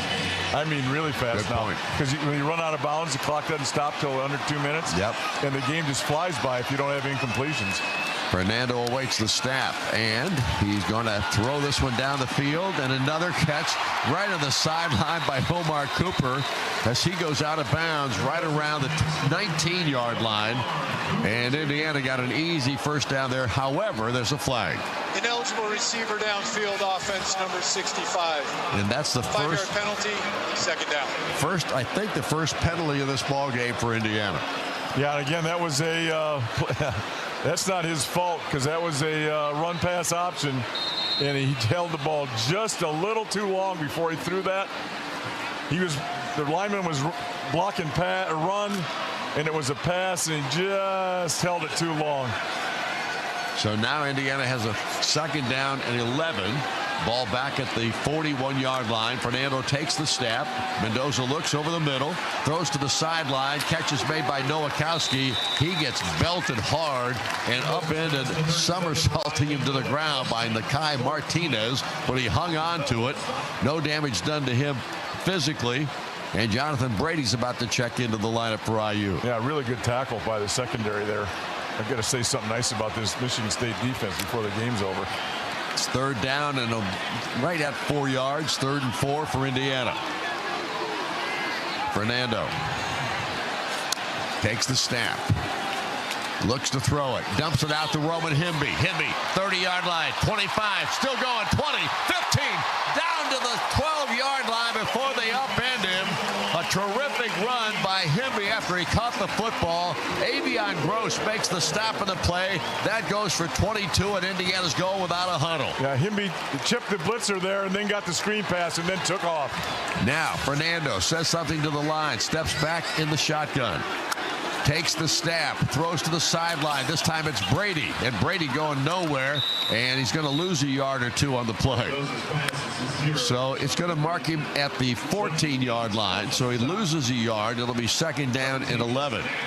Yeah, I'm not sure what was going on there. They did not have the numbers on that wide receiver screen, and then they didn't effectively block it either that well, but that was a surprising Mendoza play there because they didn't really have the numbers to throw that screen.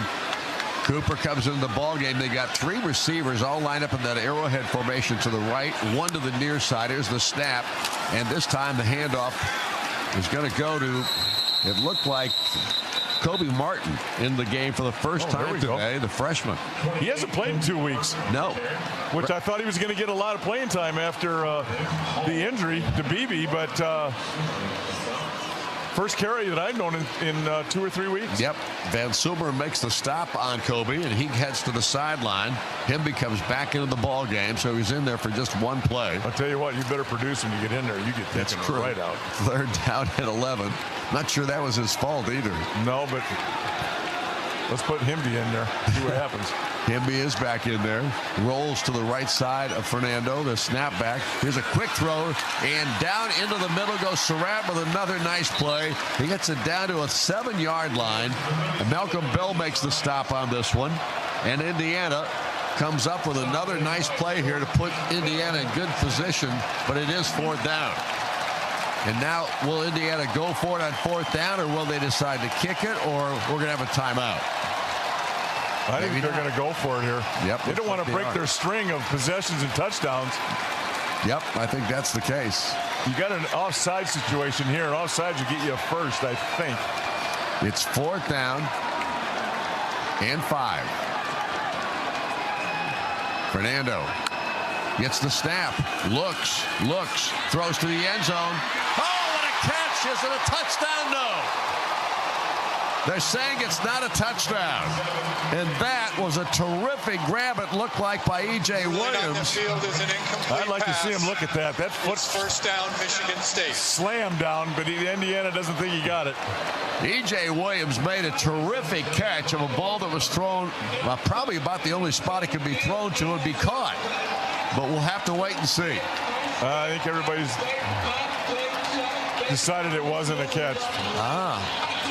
All right. But he slammed his foot on the ground, I'll tell you that. They got to look at this. On the field. Nope.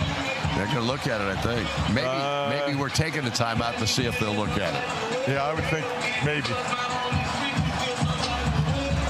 Well, our engineer says it's a touchdown. His foot was in bounds, but we'll have to wait and see on that. 0 for 1, but he's feeling very confident in this call. He did. He acted like he's got it. All right, we have time out of the field. We can't do anything about that, so we'll take the break. This is IU Football on the Neil Tide Auto Service Radio Network from Learfield. Odds are you think more about your commute than cancer or a heart transplant. And you worry more about missing an exit than a missed cholesterol screening. You'll likely never contract a rare disease or face a 1 in a million condition. But if you do, trust the healthcare system 9 out of 10 Indiana doctors have chosen for their patients' care. Indiana University Health. No matter the odds. Learn more at iuhealth.org.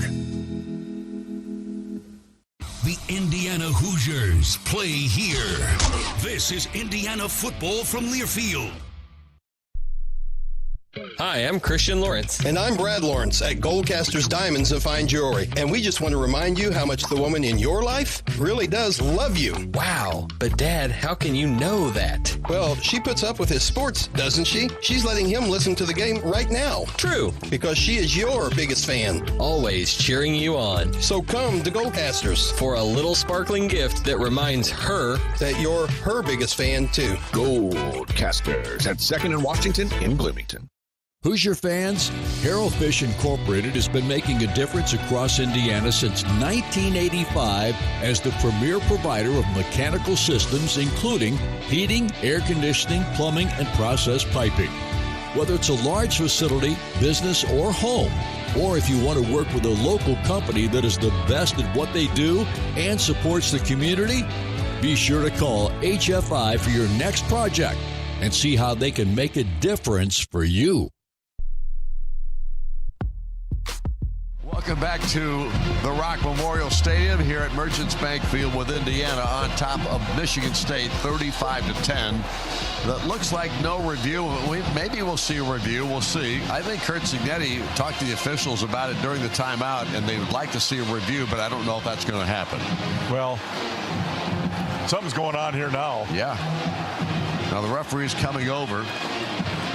They say the heel was out, but if you got the toe down right away and then the heel came out, what would happen there, Buck? Well, you have to have a control before the heel hits. Now you got your toe, and then if the ball's controlled before your heel hits, they're going to look at it here. I think. I don't know. The little guy with the little TV's over there, but they're walking away from him. He pulled it out. He wants him to look at it. Nope, not going to happen. All right, 0 for 2, Jake. That's it. Jake is our engineer, and he made the calls twice today that have just not come to fruition. Is that a nice way to say it, Jake? I wouldn't. Yeah. Well, you better will a little harder, Chief. So it's 1st and 10 for Michigan State at the 8-yard line of the Spartans. Defensive score. Let's go. Childs awaits the snap. Gets it. Throws it. Sideline pass incomplete. Marsh, the intended receiver that time, and that was maybe Childs' first throw on a slant like that to the outside. Yeah, and his footwork was absolutely horrendous. He was backpedaling there, never got his weight transferred forward, and it ended up being a very poor pass. So it's 2nd down and 10 at the 8-yard line. That's a pass that could get picked off and go the other way, though, so he should try that one again. Don't forget to join Kurt Cignetti at 7:05 on Thursday nights throughout most of the season for Inside IU Football, presented by Merchants Bank and hosted live at Hoosier Hanks East off of College Mall Road in Bloomington. Childs in an empty backfield, ready to take the snap, does so, fires it out to the sideline. The ball is caught out there and out of bounds on the far sideline. They're going to mark him out where? Very close to a first down, or at least it's closer than it was. Apparently they're going to mark him out of the 16. Elijah Hardy was the guy who ran over there and shoved him out, but it's 3rd down and 2 now, and certainly manageable for Michigan State. They're just keeping the ball on the perimeter. They haven't threatened the inside of this offensive line with a run in, boy, a long time. Marsh and Omari Kelly are the 2 wideouts. Slot receiver over here is Tau Tolliver. Actually, he's the running back, and he got loose. And Tau Tolliver, no, it's Childs, who's taken off down the field, and he could go. He's at the 30-yard line, finally shoved out of bounds on the far sideline by Jamari Sharp. Well, give Jamari credit. He never gave up on it, and he finally caught him and shoved him out of bounds. It's going to be in the red zone, on the however. Field is a fumble forward, out of bounds. The ball is returned to the spot of the fumble, where it'll be 1st down. So the ball got ripped loose, too, huh? That's not a real dynamic call there. We need some. This guy needs to have a little juice to him. 78 yards on that run by Childs. Yeah, a little play fake to the back inside, and then he went right up the middle, popped the seam. Fisher took the wrong gap there, thinking he was going after the back, and he slipped in right behind him. Frazier now the running back in the ball game. Childs is under center now. Frazier is the back. Here's the snap and pitch. Nope, he fakes the pitch out. Childs gets pressure, throws the ball away. Had no choice. He was going to get hit, and he did get hit at the end. Kellen White got to him finally, but not before he released the ball. So it'll be 2nd down and 10. The ball is back at the 20-yard line. 9:36 to go in the 4th quarter here. Indiana in control, leading 35-10, but a terrific run by Childs has gotten them into position where they can score a touchdown here. It'll fake to the halfback pitch on the right, and again, one receiver look. He didn't like it, threw it into the Education Center. And we've got Frazier in there as the running back. Childs in the shotgun. 2 receivers to the near side. Back goes Childs looking. Now pressure comes. Now he throws it away again. I don't know if he's out of the box there. He's not. Threw a flag. Thank you. Elijah Hardy was putting the heat on. Intentional grounding, offense number 2. Lost it down at the spot of the foul. It's 3rd down. So a bad call, or not a bad call, but obviously a poor thought process by the quarterback Childs, who literally probably could have run himself into a better position, right? I don't know. He's backpedaling with Fisher running on him. You know, basically that's just a sack when they call that. He was going to get sacked anyway, so better to not take the hit and fire it, I guess. But they're all the way back to the 31-yard line. Not in a great position for these guys. 3rd down and 21. Childs takes the snap, looks to throw it over the middle. Now he gets chased again. Throws the football. This time it's caught right around the 25-yard line, and immediately Aiden Fisher makes the stop. Rashawn McCray is the guy that received the touch or the catch. We got a Hoosier down over here. And we got an Indiana player on the ground. Wyatt again. Kellen Wyatt. I say again because he took some time off last week. Yeah. So Kellen Wyatt is the down player for Indiana. Timeout on the field. And with 9:18 to go, we'll take a break here with Indiana still leading at 35-10. We're back in a moment. This is IU football on the Neil Tire Auto Service Radio Network from Learfield. Today's diesel engines produce fewer emissions, achieve better fuel economy, and create more power by utilizing a high-pressure common rail system. But when combined with inferior diesel fuel, deposits can cause sticking, misfiring, and power loss. Country Mark's Premium Diesel X4 with ProFlow contains detergency that lifts off and prevents deposits, saving diesel owners thousands of dollars in operating costs. Get more out of your engine with Country Mark's Premium Diesel X4 with ProFlow. The Indiana Hoosiers play here. This is Hoosier football from Learfield.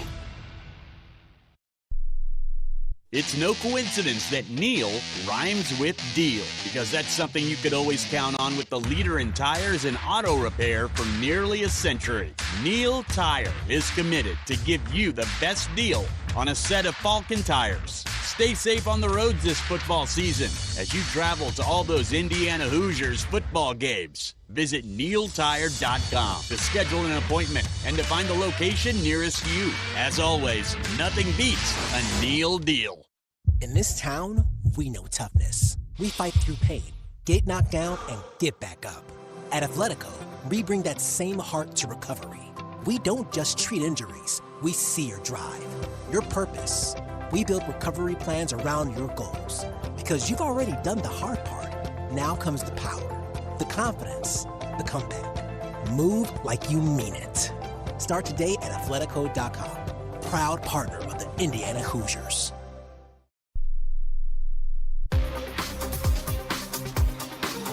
Back once again here at Merchants Bank Field. Here at the Rock Memorial Stadium, Bloomington, Indiana. 9:18 left in this football game with Indiana leading 35-10. And we're going to have a 4th down and 13 to go for the Spartans of Michigan State when we return to play, as the Hoosiers dominating the second half thus far, trying to keep them off the scoreboard here in this final period of play. Electric Plus is powering IU country with offices in Bloomington, Avon, Kokomo, and Lafayette. Choose Electric Plus to be your best electrical contractor, period. For more information, visit electricplus.com. Let me ask you this. Would you eat a hot dog that got fired to you from the field? If I what? They're throwing hot dogs from the field into the stands. Is that something that would be appealing to you? Probably not. Yeah. The question is, are they wrapped really good? Well, and some of them don't look too well wrapped to me. I get it. Here we go. Childs ready to take the snap. 4th down and 12. And they're going for it, or 13, I guess I should say. Childs ready to take it. Todd Tolliver, the running back. Back goes Childs to throw. And he gets hit! And he gets sacked on the play! And again, Indiana comes up with a big play, and Stephen Daly does it again. And Daly's been involved in those kind of plays a couple of times this year, and that was a big one there. He doesn't play a lot of plays, but when he does, his name gets called. He can play now. Again, he's a transfer late last year playing, and has really been not necessarily a big minute guy, but boy, has he been important to this team. So the ball now is sitting at the 32-yard line where Indiana's offense comes onto the field, and Fernando Mendoza leads them out there. Yeah, they're mad now. They got stopped. E.J. Williams comes to the sideline. Now you've got Surratt out there on the near side. Kalon Black is the running back, and Kalon gets the call. He finds a hole, pops through it, carries for a good 4 yards or so as the ball gets across the 35 to the 36. Isaac Smith on the tackle for Michigan State. Indiana has a 2nd down and 6. They just done everything well on first down. They have not been behind the chains much. I mean, the 6-7 yards on the quick out to the outside. The runs have been 4, 5, 7 yards. Their 2nd down plays have been almost always 2nd and medium. No 2nd and real longs all the whole game. Ball is resting at the 36-yard line. Omar Cooper and Surratt both split to the far side. Black on the left side, now moving to the right side of Fernando Mendoza. Here's the snap again. It is Kalon Black up the middle. He runs for 3 more yards, and now it's going to be a 3rd down and 2. Alex Van Sumeren, 3rd time we've called his name now here in the second half, not 1 time in the first half. And it's 3rd down and basically 1 yard, not 2. They're playing a little run game here. Maybe using the clock a little bit. But 2 good runs to get him in 3rd and short. Stays comes out of the game. Nowakowski comes back in at the tight end position. 3rd down and 1. EJ splits to the far side of the field to the near sides, Cooper and Surratt. In the pistol look, here's the snap. Back goes Fernando and Mendoza. Now he decides to run. He gets tripped up. He dives. I don't know if he got the first down or not. It's going to be close. It is close. I think they gave it to him. They gave it to him. Kakai Burnett is the man who makes the shoestring tackle that time. But Indiana picks up another first down, and just barely, as Fernando Mendoza uses his legs to help Indiana continue the drive. Hey, Don, don't look now. But on the northeast side of the stadium, up at the top, is something you might want to take a gander at later on. I just gandered up there. Yeah. Took a look. I'll tell you about it in a minute. It's not a sight we want to really. 1st and 10. Indiana. Here is the give. And again, it is Kalon. Nope, this time it's Kobe Martin. And Kobe's in there now. He runs the football.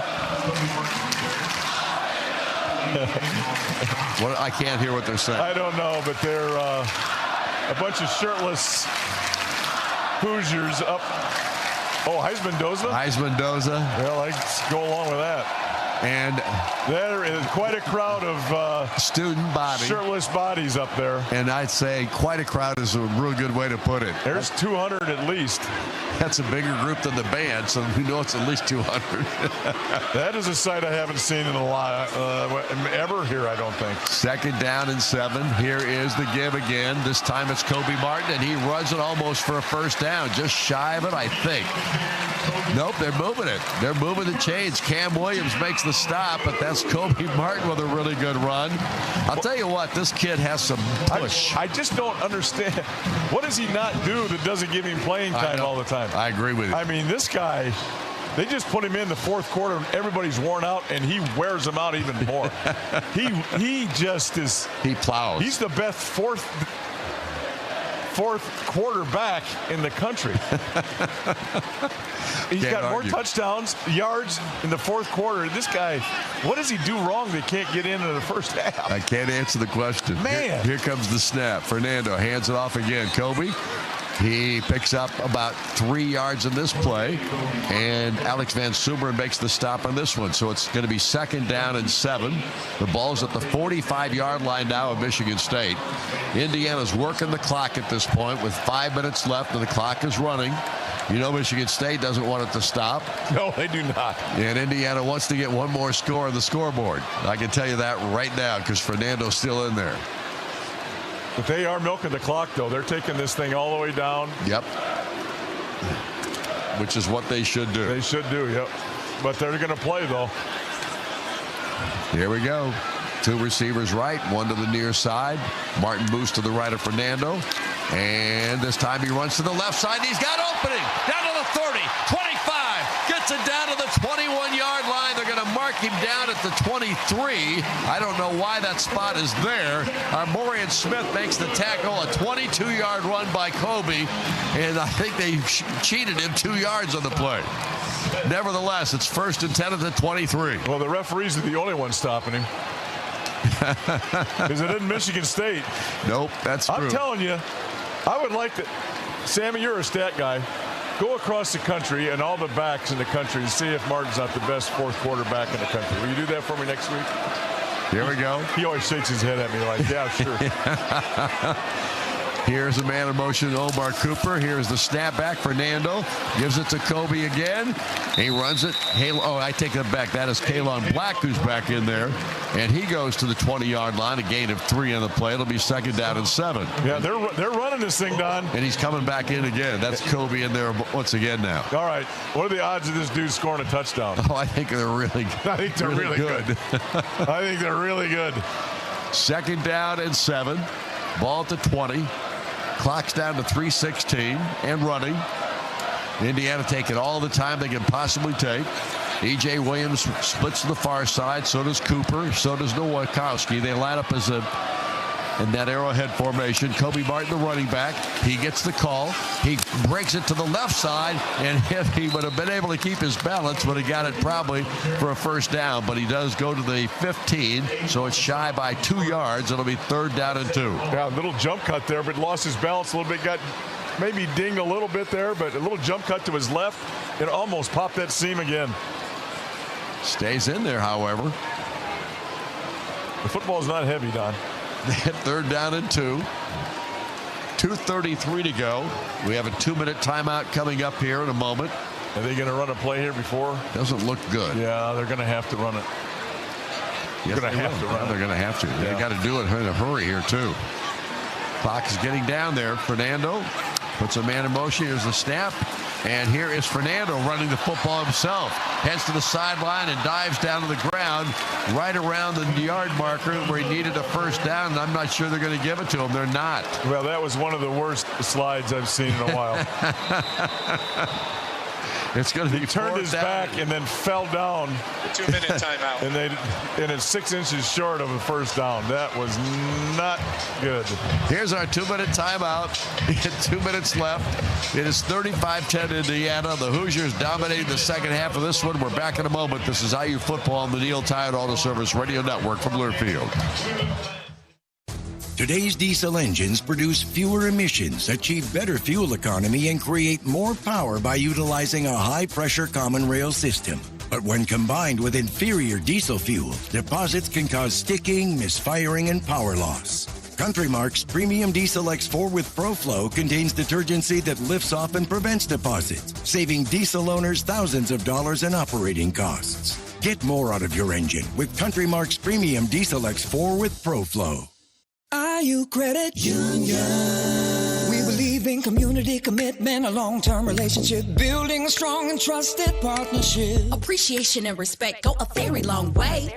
A fair deal for everyone, every day. Leave your doubts behind. Grow your mind, time to shine. Make the day whatever you design. IU Credit Union believes you can chase a dream.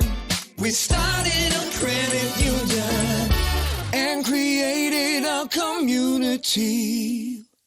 Whirlpool Corporation, IU's Kelly School of Business, and Habitat for Humanity are celebrating 15 years of building homes in Bloomington. Volunteers from all 3 organizations are coming together to build 5 sustainable homes in the Osage community this fall. These homes are built to last and be energy efficient, saving families money for years to come. Join us in celebrating this incredible relationship and the impact it's making in Bloomington, one home at a time. Learn more by following Whirlpool Corporation on LinkedIn, Instagram, or Facebook.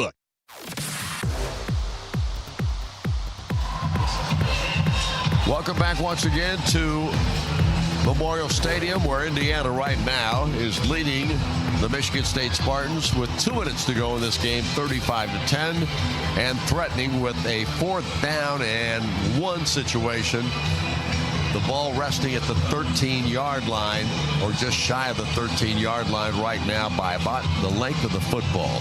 Whatever the case, Indiana fans, it's time to step up your game style, game day style, I should say, with Collars & Company, proud partner of Hoosier Athletics. From our firm collar polos to sharp dress shirts and sleek quarter zips, Collars & Company has everything you need to look sharp and feel confident. Whether you're at Memorial Stadium or heading out after the game, show you Hoosier pride and elevate your style. Shop now at collarsandcompany.com and use code Hoosiers20 for 20% off today. Crowd having a lot of fun here this afternoon. Those that stayed, and many of them have come back into the stadium after we had the long 20-minute delay right at halftime, just shortly after halftime, and couldn't get the game started. For the fans were all out of this facility for a short time, and then they were allowed to come back in to get the final half of football started. So a lot came back, but not the full stadium worth. Now, we got a timeout called by Indiana. First of the half, 30 seconds. So that's the first timeout by IU. And the question I would have is, you just had a timeout. Why do you call another one here, Buck?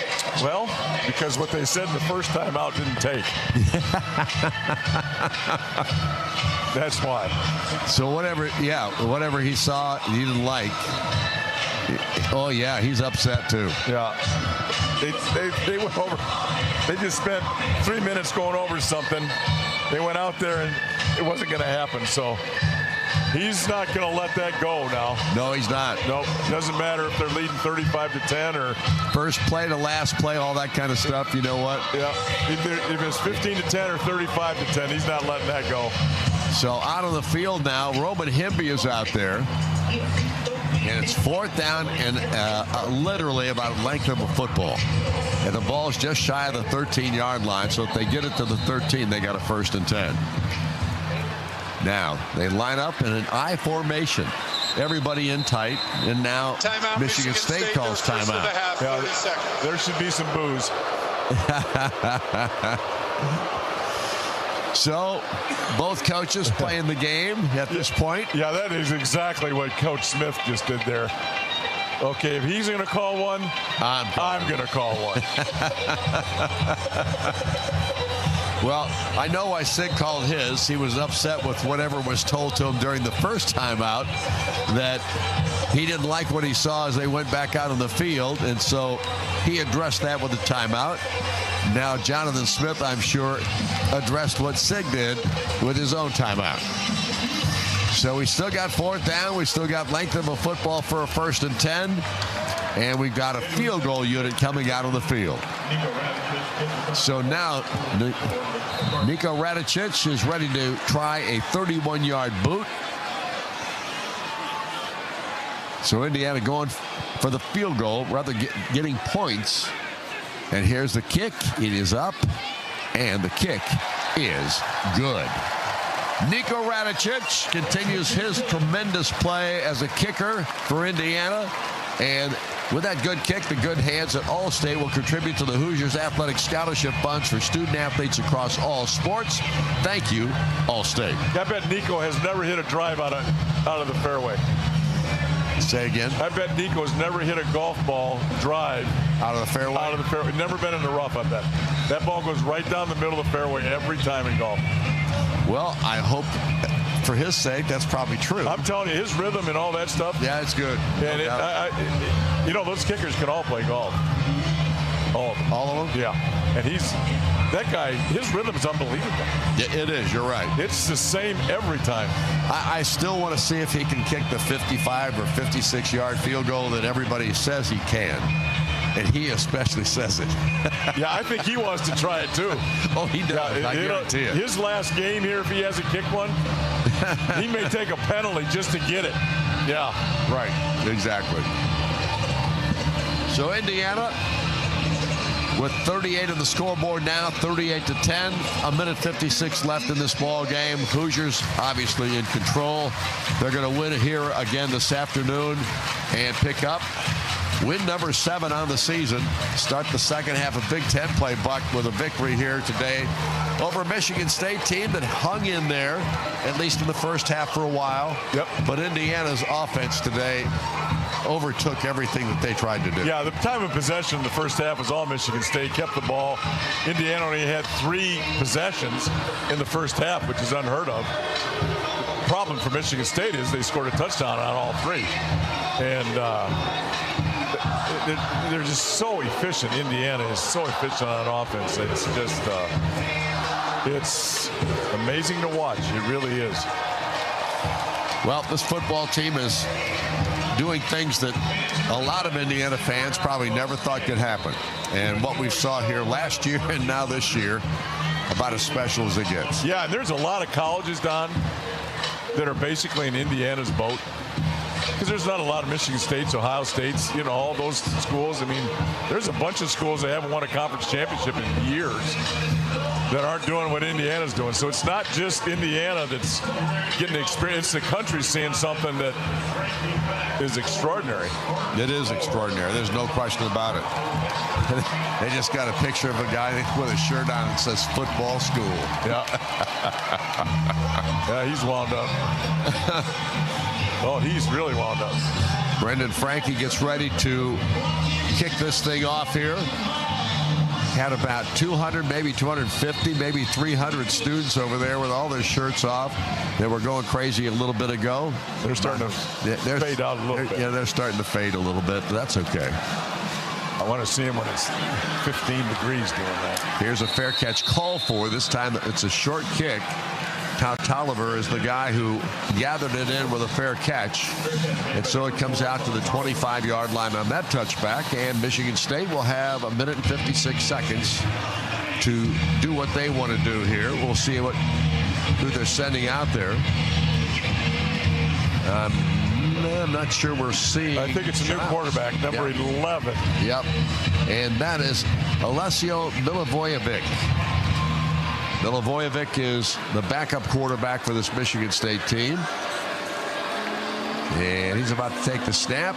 Does so. Looks. Gets away. Rolls to his right. Now he runs it. And being chased to the sideline over here. Picks up maybe about 12 yards on the play as they ran him out of bounds.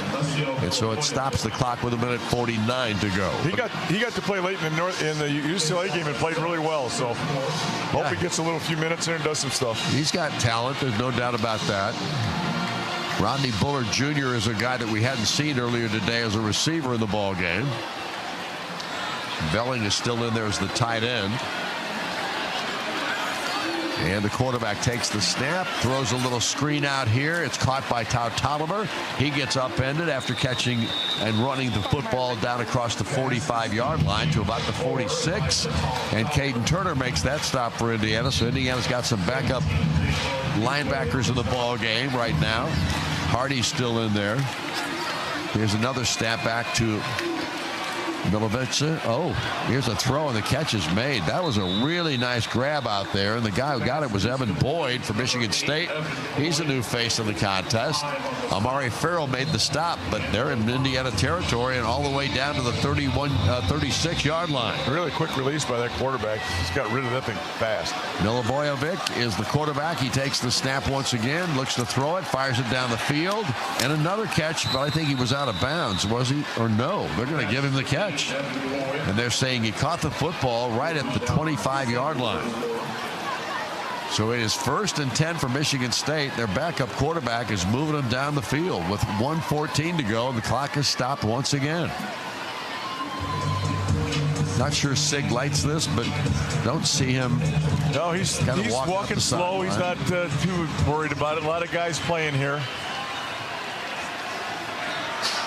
They're not in the end zone yet. Milivojevic ready to take the snap. Does so. Looks. Pressure comes. Got away. Now he gets hit again, and he's going to go down. This time, no gain, and actually a yard loss or two on the play as Elijah Hardy came up and hit him and brought him to the ground. Pressure from the right side. Spun out. Went up in the middle of the line of scrimmage there and got very little. And matter of fact, he got lost it too. Here's the snap back. Milivojevic once again back to throw it. Fires to the end zone, and it's incomplete. And that pass was intended out there and looked for Rodney Bullard Jr. Amari Farrell had the coverage on the play. So it's now 3rd down and 11 or 12 make it. 3rd and 12, ball at the 16-yard line. Amari was looking for another end. 45 seconds left in this contest. Indiana leads 38-10. Michigan State trying to knock in another score here before this contest comes to a close. Milivojevic takes the snap, back to throw. This time rolls right, now rolls left, throws the football, and it is caught by Velling, the tight end. No, they're going to give it to him. No, it is incomplete. So apparently that ball, I think he touched it, Buck, but I don't think, maybe. Yeah, it looked like it bounced into his hands. He did a really nice effort trying to come back and catch that ball. Yep, you're right. He did. Bounced around a little bit and then snagged it late. And so they're going to bring in the field goal unit. They're going to try to kick a field goal here. The IU crowd doesn't like it. What is the... oh, it's raining again. That's what they're booing. Yeah, what's the betting odds? This is affecting the betting odds right here, Chief. Oh, I assume so. It is. Ball's at the 27 and a half. Yep. Here comes the kick. It's on its way, and it is good. And Connaughton knocks it in. And so the score now is 38-13 with 33 seconds to go, and the rain is pouring down. I think they just destroyed the over-under and the spread. I don't know for sure, but... Do you think that was the booing or was it the rain? If it was me, it would be the rain. But for a lot of people, this is going to drive everybody home, which is good for us getting home. Yeah, it will unload the parking lots a little faster. Yes, it will. But right now, and there's a lot of students that are still here, and they're not leaving anywhere anytime soon. No, they like the ones this. that are down there. They love this stuff. Oh, the shirtless wonders up there are getting every minute it's becoming smaller and smaller. It's like sands in an hourglass over there. Yep. Right now it's 38-13 with 33 seconds to go, and the rain just pouring down now. Pretty amazing how it's held off most of the day. Yeah, it really, we dodged the bullet today. So Connaughton, who just kicked the field goal. There's nobody back.